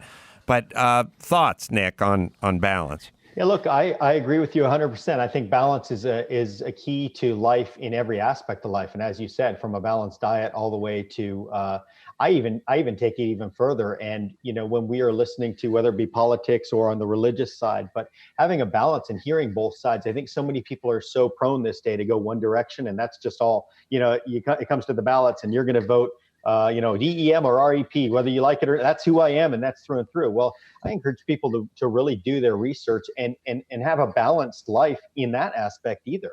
You know, even when it comes to listening to news, make sure you have a balanced news source to where you're able to hear a little bit of every side. I think so much of life is one-sided right now. And it throws off our balance of life. And that has nothing to do with the physical balance. But, you know, the physical balance is definitely a key to, especially as we get older. Look, I worked with several geriatrics doctors on a project a few years ago, and it was really about trying to get the elderly to do what you're just saying. Get on a board and balance every day, because what they said is a large percentage, I don't remember the number, of seniors die because they fall and break their hip, and that's because they're out of balance. So the reality is that if we could get our parents to continue to work on their balance as they get older. Look, my mom is 67 years old and just walked between two skyscrapers 120 feet up about 4 months ago with me without a safety. So she's pretty darn balanced. I'm not so actually, funny enough, because of what she did, being in the circus her whole life and doing splits and performing, she actually had her hip replaced 3 months prior to that. And at 67, she was able to convince the doctor to give her a titanium hip that was for an athlete so that she'd be able to continue to perform. But balance. We're such losers. I know. Oh my I'm God. getting off track, but the reality is, yes, balance is extremely important in every aspect of life. You want to feel even worse? I think your mom, as I recall, would sew all your shoes, or the family shoes, like you can't go out there in Corkies or Keds or New Balance, even though you think that'd be a hell of a shoe for walking the wire. Yeah. But you got to wear these leather-soled kind of ballet-esque shoes. And that's right. I actually have a pair right now. Your mom would physically make them for you, like would sew. This is ash from the volcano and rust from that cable that I walked on. Wow. These are the actual ones that I wore and that my mom made for that walk. I hate your mom. I mean, I hate my mom. I hate my mom. Let's face it. I'm jealous of your mom. My mom would never sew me shoes, ever. I'm going to try. I'll try. Next time I see her, I'm going to go, hey, old woman, I need some new shoes. How about some shoes? So it's so how insane is the sort of spectrum of human beings? You know what I mean? Like the crazed, your mom, my mom. Are they both humans? Can they be from the same genetics? Can they be on the same planet at the same time? They're so far away. Yet, they both speak English and like cheese on a Ritz, and probably would enjoy some of this. They both probably would enjoy Hamilton. How they get so fucking different? How they get so fucking far apart? The Carollas and the Wallendas is the whole spectrum. The stinky end of the flying stick. Wallendas and the lion. The lion Carollas. You can also do a thing with a yoga ball where you just try to get up on your knees on the yoga ball. If you're good, you can stand on it. But if you just want to try to get up on the yoga ball and just put your knees on it and just kind of do it that way. Oh, this is me. Add to that, this is me standing on a yoga ball. Impressive. Yeah. My trainer makes me. I have to stand on the yoga ball and curl weight, and that's the way that I work out. I stood on the yoga ball and had a guy throw me a medicine ball. I think that's what. I think that was my move. Although I'm not. Nice. I'm old and I'm not that good at it anymore. But I used to be able to throw it as hard as you wanted at me before I fell off. But go on your knees on the yoga ball, or go on one of those. I keep calling it an Indo board, Maxipata. Yeah, that's right. Although I've seen other companies make them. Well, I've seen if you want to do a makeshift one, I've seen somebody take a skateboard and then put like a 2 liter of filled with water, or of soda, or just put that. Poor man. Yeah, just put that underneath, and you can do it that way too. So in the circus we call that a teeter board. A teeter board, right? Yeah, and rollabola is another name for it. But you can buy a piece of PVC at any local hardware store and just buy a foot of it, and then just a board. You can use a 2x6 and cut it, 2.5 feet long. Stand on that. Yeah, it's good. Yeah, Gina. Question about kids, because a lot of us deal with little ones at this point, and it always seemed like, at least anecdotally, because my balance is for shit, but it wasn't when I was little, and I was in dance, and I was in ballet, and I was in tap, and we have a little one here, and it just seems like inherently, yes, they trip over their own feet every once in a while or walk into a wall, but in general, their balance is really good. How do we encourage that, or do we just sort of lose it like we lose our imagination as we become adults? Yeah, I think the only reason why we lose it is because we discontinue practicing those things like ballet, etc. We stop doing that stuff because life gets too busy. I think, as Adam is saying, it's about getting on that balance board every night. It's about, if you practice anything, you'll maintain it. And I think as a child, we're cat-like. We land on our feet no matter what. So again, and we're on our feet and we're trying new things and we're constantly moving and testing and sampling. And the reality is, if we continue to be that, that creative, if you will, with our lives and that active, then we would maintain that balance. Yeah. Yeah, it's not even 10 minutes a day or a night. It's 3 minutes. Like, you just stand on it for 3 minutes. You play one Beatles song and just stand on it and go back and forth, and it just kind of aligns you a little bit, kind of gets your right side and your left side, it gets your hemispheres kind of working together. And it's not a big calorie burner. You don't get covered with sweat or anything. And it's just, I don't know, it's a nice little thing to probably do. It'd probably be a good thing to do before you walked out on stage or before you had to give a presentation or anything, just to kind of get yourself aligned. Like Tony Robbins, where he's on stage, bounces on a mini trampoline. Yeah. And it's a he does? Yeah. It's his assistant. Yeah. Look, I'm not here to judge, but she's not a tall gal. He's a guru. All right, let me hit Bet Online here. No shortage of action coming up with our exclusive partner, betonline.ag. MLB, NBA, they're back, plus UFC. UFC's got a big fight coming up, right? Cormier fight? That heavyweight fight's got to be coming up pretty soon. NASCAR, soccer, BetOnline's got the best odds on all of them. Stay tuned after this podcast for Fox Sports analyst Chris Myers going to talk to BetOnline Dave Mason about the return of sports and what you should look for coming up in the future upcoming months. Need more? BetOnline has simulated NFL, NBA, and UFC daily. Also, hundreds of live casino games, poker tournaments, best props in the business. Visit betonline.ag. Yeah, that's right. It's coming up this Saturday. Cormier and Miocic. I think so you say his last name. Anyway, it's going to be a good fight.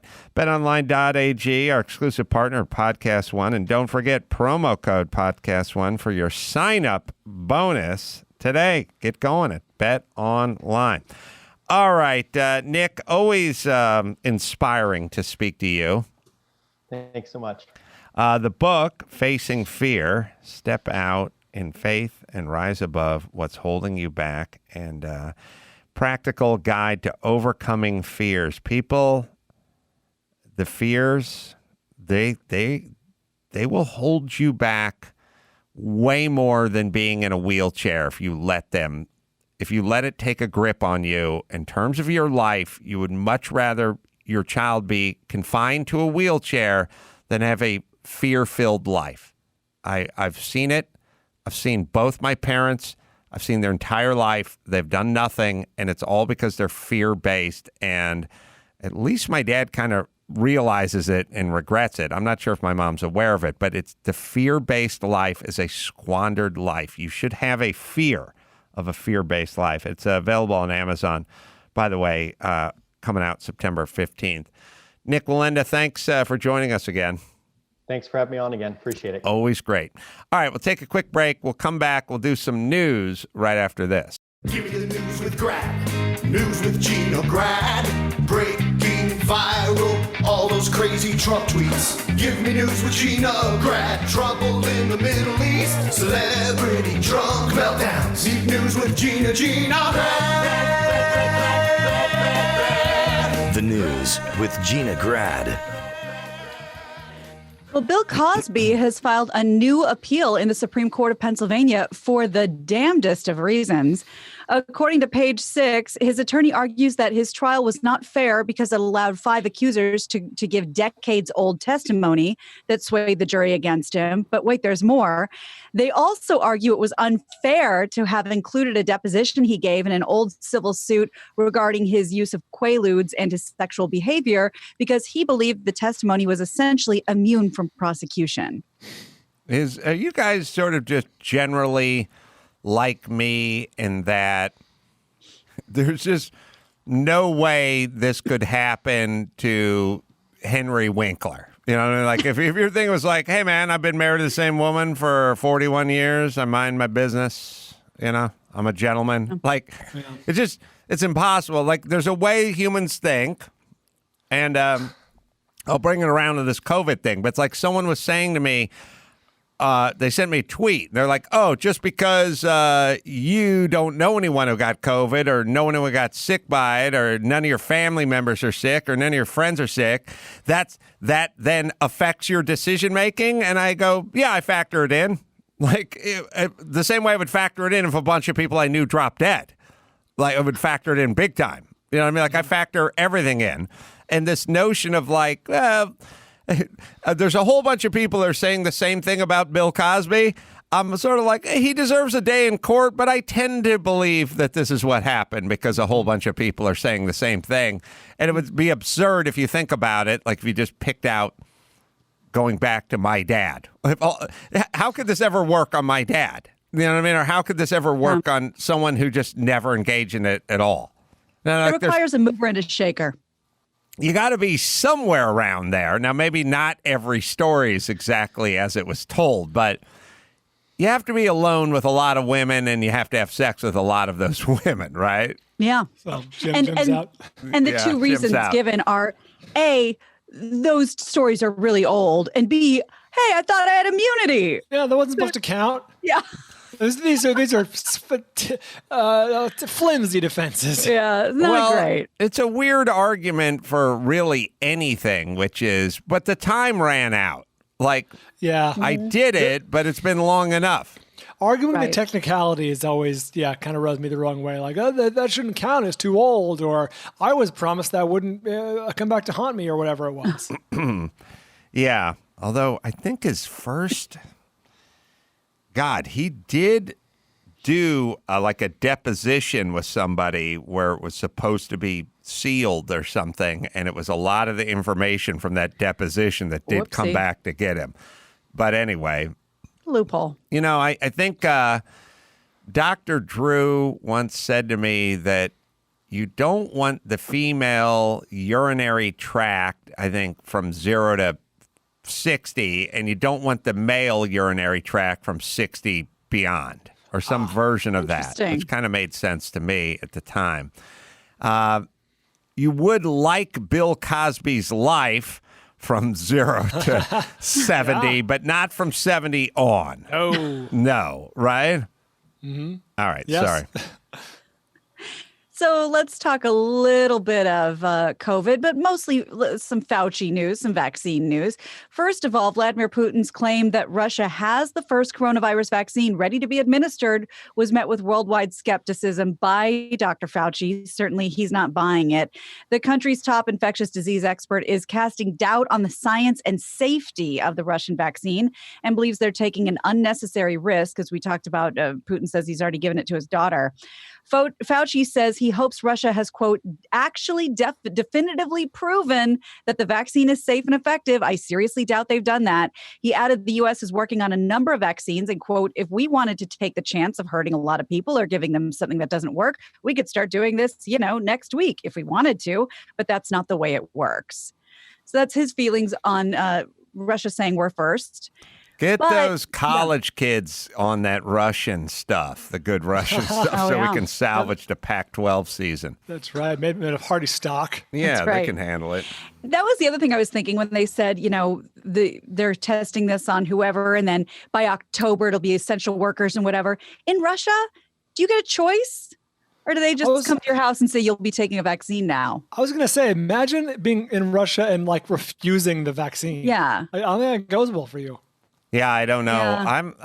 I'm surprised that we have Russia and we have China or even Haiti. I'm surprised that all these places exist in what I consider modern times. When I was a kid, if you got hold of me in 1977 and you talked to me about the year 2020, I would think of a sort of utopia, I guess, where technology has solved every problem we have. And I wouldn't even thought in terms of different governments running different ways or having these kind of regimes and those kind of regimes. It's amazing in 2020, technology does something which it sort of shapes things, literally, every. So in World War II, if you looked at a Japanese plane or a German plane or a plane from the United States or an English plane, they were all very distinct and different. So you take a look at the Spitfire that was going up against the Messerschmitt, that was going up against the Zero, that was going up against one of the many American planes, a Mustang or something. They had some similarities, but they had very distinct differences. And then as the jet age sort of kicked in and the computer started kicking in, they all just became one thing. Because there was only one thing that worked in the wind tunnel, and a computer told you. There's or another subject I rarely speak about, but race cars. Okay. Permit me. Just this once. When you look at the stuff that Porsche offered versus Ferrari offered versus Ford offered in the 60s and the 70s, they were very different looking vehicles. They had their different ideas on what it would take. What aerodynamics were at 240 miles an hour on the Mulsanne Straight was different to Porsche than it was to Ferrari, and they looked different. And then at a certain point, if you look at Le Mans race cars to now they've just all kind of look the same because the computer tells you, here's the shape you need to be in to go the fastest down the Mulsanne Straight. And it's that way with fighter jets as well. But I thought nations were kind of going to be that way. I thought like the computer says, here's the best way to run a country, a democracy where people have a vote and you elect, this diverse group of people and people have some skin in the game and they have incentive to pay their taxes and blah, blah, blah. I didn't know there'd be all these like warlords and fucking despot leaders and horrible regimes, oppressive regimes. Like I just thought by 2020 it would all kind of sort its way out. We'd all just pick the best way. The best way is, Western Europe and us and Canada and stuff. And you go, okay, that's the way it works. I'd like to live there. It's just sort of loosely based on where would you like to live versus where would you not like to live. Did you guys anticipate this much, this late? In this modern times, the debate would be over by now. We would all agree, or at least have some version of something that worked for everyone. Yeah, for the most part. It's I weird mean, I don't know that I ever thought, the Middle East is fixed, but in general, I think we expected more. I didn't know Russia would still be Russia, and China and Mexico's getting worse, and the Middle East seems to be worse, and parts of Africa for sure. Like it's just a lot of territory here that is a long ways away from figuring out whatever it is we started to figure out a couple hundred years ago. Hell, I'm actually shocked, and I don't know enough about politics to debate anyone on this, but are you guys surprised that we still only have a two-party system? Yeah, Isn't that I weird? guess so. Yeah, yes, I am, of course. Feels like the potential exists for a third party. I'm making air quotes of like celebrity as the new third party. Like Donald Trump probably could have run as an independent. Kanye West, you know what I mean? He's not going to make much of an impact. What I'm saying is, I think there's room there in the near future for someone who's just a celebrity, an Oprah or someone like that, who to run just like, I'm fucking well known. I don't have to be a Democrat or Republican. I'm rich and I'm famous. Yeah, it just seems a little archaic, because people are like, between Trump or Schwarzenegger or whoever, it's like you're just kind of picking one. It doesn't really matter. So it's weird that there's only two. Well, we can all agree that we're disappointed, but I got to tell you, one thing we shouldn't be disappointed about is hamburgers. I feel like there are more choices. They're open longer. And I don't know if you guys have noticed, but it seemed to me, and maybe it's a COVID thing, I'm kind of curious what you guys think.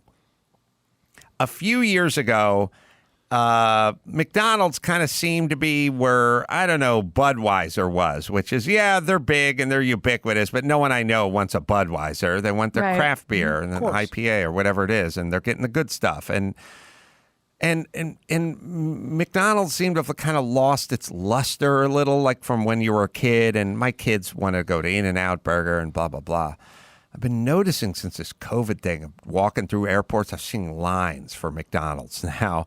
And I was driving to work yesterday, and there's a McDonald's up the street from my house, and I was confused as to what the line of cars were for. I thought it was for like COVID testing or something. It was the McDonald's drive-thru.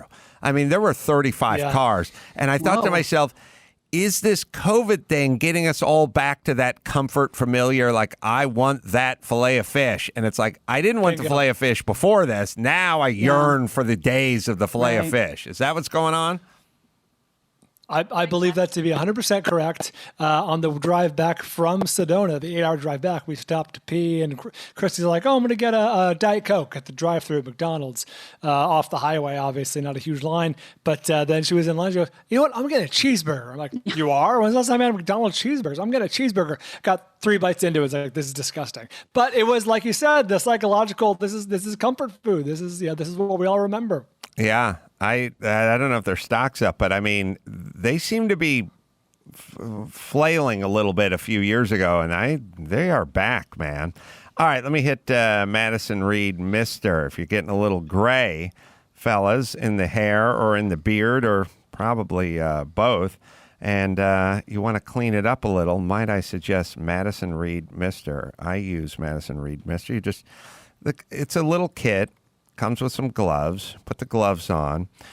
You take the color gel and just put a little dollop in your hand. You sort of mix it back and forth. You sort of finger it, just sort of comb it with your fingers through your hair, And then you put the activator on, same way, and you let it sit there for 10 minutes, and then you rinse it, and it takes the gray and it makes it go away, but not in a sort of stark look, just a little more pepper and a little less salt, and it has a very natural look, not that kind of John Travolta 90s look. So it's Madison Reed Mister. Right, Dawson? Go to MadisonReedMr.com. That's MadisonReedMR.com and use code Carolla for 10% off plus free shipping on your first box. Again, that's called code Carolla.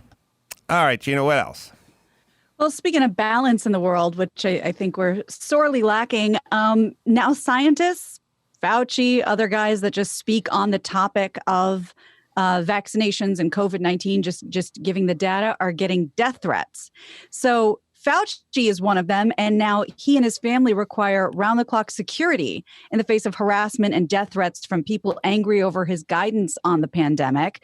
Fauci and Trump administration officials have often held opposing views on how best to contain the virus, which at this point, this was a day or two ago, infected roughly 4.8 million people in the U.S. That's according to Johns Hopkins.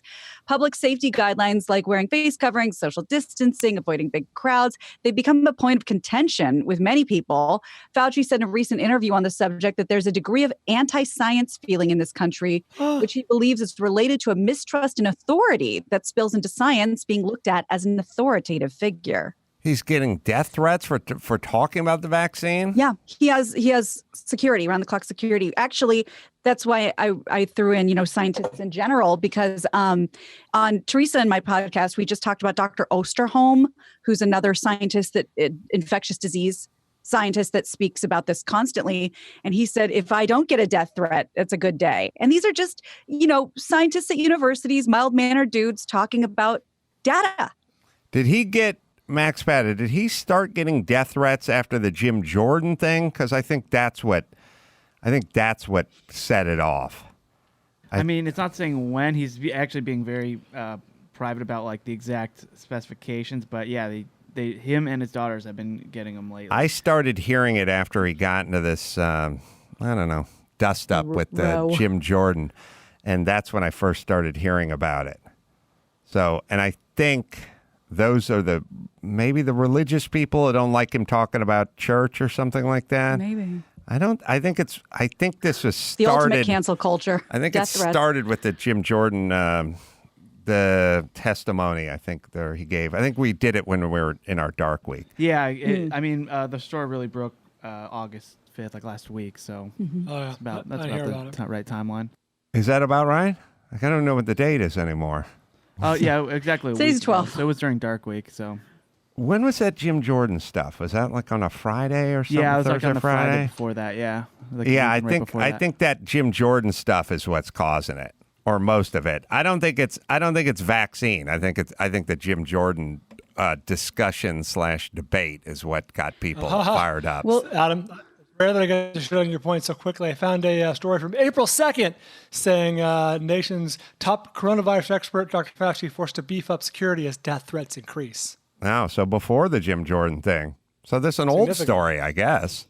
Well, maybe he's adding. He's talking about it now that it's been beefed up. It's round the clock. It's for his family as well. Well, I think we can both be right, because I heard that after he got into this Jim Jordan argument that kicked in. So maybe it kicked into overdrive, or maybe I don't think, is there any such thing as being an official in public or anything these days, and sharing opinions that's not going to require you having security? Good to know. We're so into political discourse and having a conversation with dignity. I was thinking about, because now there's also all these like city officials who are trying to, defund the police or adjust the budget, who also are asking for more security simultaneously. That's right. Because was that Mike Bonnet or something in our? Yeah, there's a lot of that. I mean, of course, they're human beings. They don't want a mob coming to their house, so they want the security. I was thinking about it last night. I just thought, if you guys want to know how I think about everything all the time, this is exactly my thought process. I thought, well, what would defunding the police, or not defunding, but significantly cutting a police and having less police essentially on the street? What would that do? And I thought to myself, well, let's say there was one police officer for every citizen in the United States. Where would crime be? Like, how much crime would we have, or violent crime, or any kind of crime? And I go, well, probably none. If there was just a cop, if you're literally assigned to every person, you have no violence and no whatever. But you go, okay, I wouldn't want that. But you'd go, where would you be statistically with cops or with violence or with crime? You go, well, none. Okay, well then let's just go extreme. What if there were one cop for every 50 million citizens? What would that do to crime or violent crime? And I go, well, I bet violent crime would go up. Yeah, because there'd be less police and there'd be more nefarious behavior. So now I think we have our answer, which is getting rid of cops shall create more of this, more of the crime that you're trying to get rid of. Now, the balance is what you're trying to strike, but I assume if you get rid of cops or you cut back on cops, there's going to be more crime in the places where you bring back the cops, which I think we're seeing. Fauci says he and his family have been getting threats for the last few months. Right. I never see anything on his wife or anything. Is she in around? July, he called the threats at the time, quote, a little bit disturbing. And now I can hear him saying that. Yeah, and now he's Can't we hear Fauci saying it's a little bit disturbing? Yes, we can.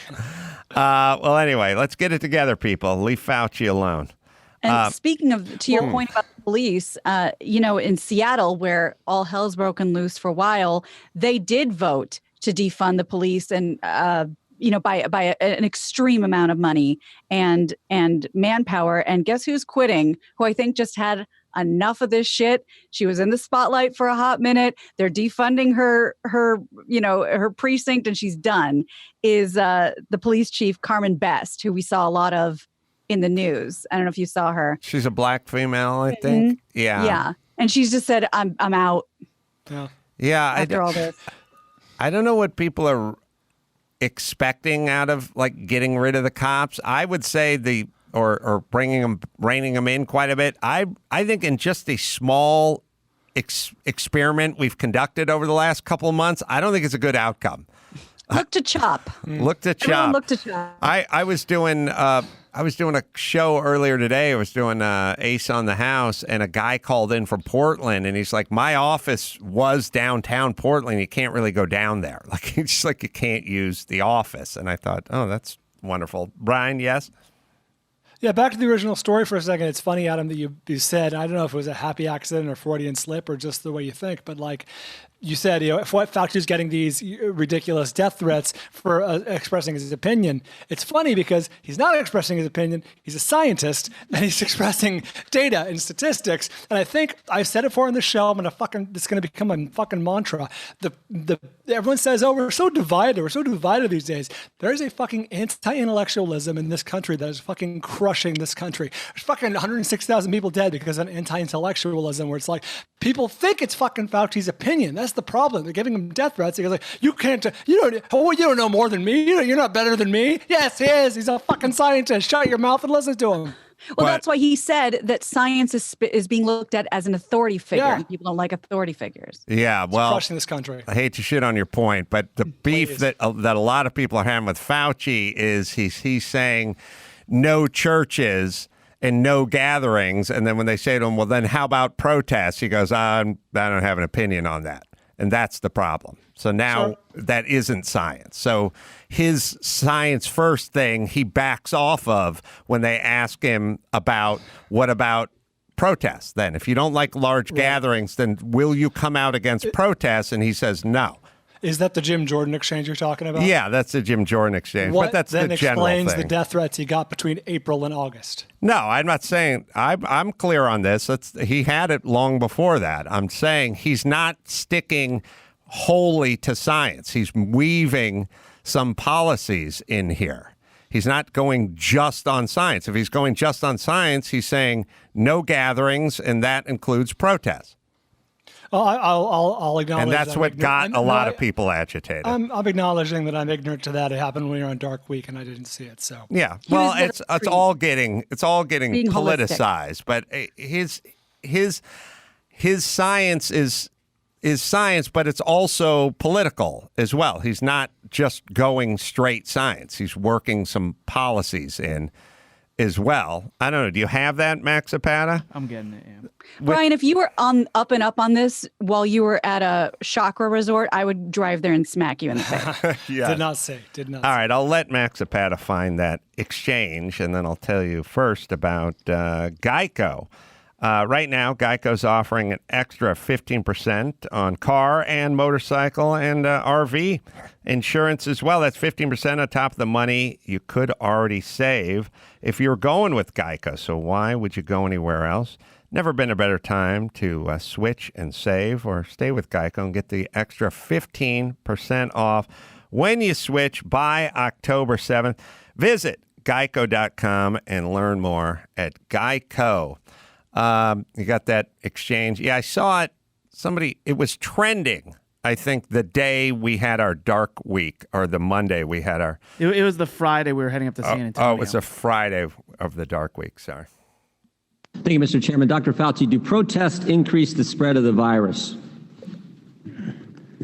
Do protests increase the spread of the virus? I think I can make a general statement. Well, 500,000 protesters on June 6th alone. Yeah. I'm just asking that number of people, does it increase the spread of the virus? Crowding together, particularly when you're not wearing a mask, contributes to the spread of the virus. Should we limit the protesting? I'm not sure what you mean. How do we say limit the protesting? Should government limit the protesting? I don't think that's relevant to... Well, you just said if it increases the spread of the virus, I'm just asking, should we limit it? Well, I'm not in a position to determine what the government can do in a forceful way. Well, you make all kinds of recommendations. You make comments on dating, on baseball, on everything you can imagine. I'm just asking you just said that protests increase the spread. I'm just asking you, should we try to limit the protests? No, I think I would leave that to people who have more of a position to do that. I can tell you... Government stopping people from going to church, Dr. Fauci? Yeah. Last week in the Calvary Chapel case... All right, we got it. That's where the kerfuffle, or one of the kerfuffles, came about. You know what's funny about those? It doesn't matter who is interviewing whom in that. It doesn't matter what side you're on. If you're Democrats grilling Republican or other way around, everybody, doesn't matter who you're affiliated with, has the same smirk when they're sitting up on there and interrupting and looking around and being cool. And it doesn't matter if it's Maxine Waters or Kamala Harris or Jim Jordan. It's how can you not feel superior when you're up there and just ready to interrupt and roll your eyes and do all of it? Yeah, I think Fauci. Reclaim your time. I think you'd go. You know what? I don't think protesting is healthy as it pertains to this. But what are you going to do? People have rights. You know what I mean? Yeah. Right. There's a way to do it. Yeah, all it's right. funny when you search that video. There are all the headlines are different. Jim Jordan hammers or owns Dr. Fauci, and then other ones are Dr. Fauci owns Jim Jordan, and it's the same conversation. Those are great. All right. Brian Cranston tomorrow. I'm your emotional support animal, available as we speak, and get my book on Amazon. And leave a review. I do read the reviews. I enjoy reading those reviews. Tempe Improv are doing some live stand-up and some live pod. That's September 18th and 19th, so you can check that out. Say hi on our YouTube page, youtube.com/AmCarolla. There's stand-up there. Jordan Harbinger, you can say hi to on the Jordan Harbinger Show. And Nik Wallenda, you can check out his book, Facing Fear. And until next time, this is Adam for Jordan and Nick and Gina and Bald saying mahalo.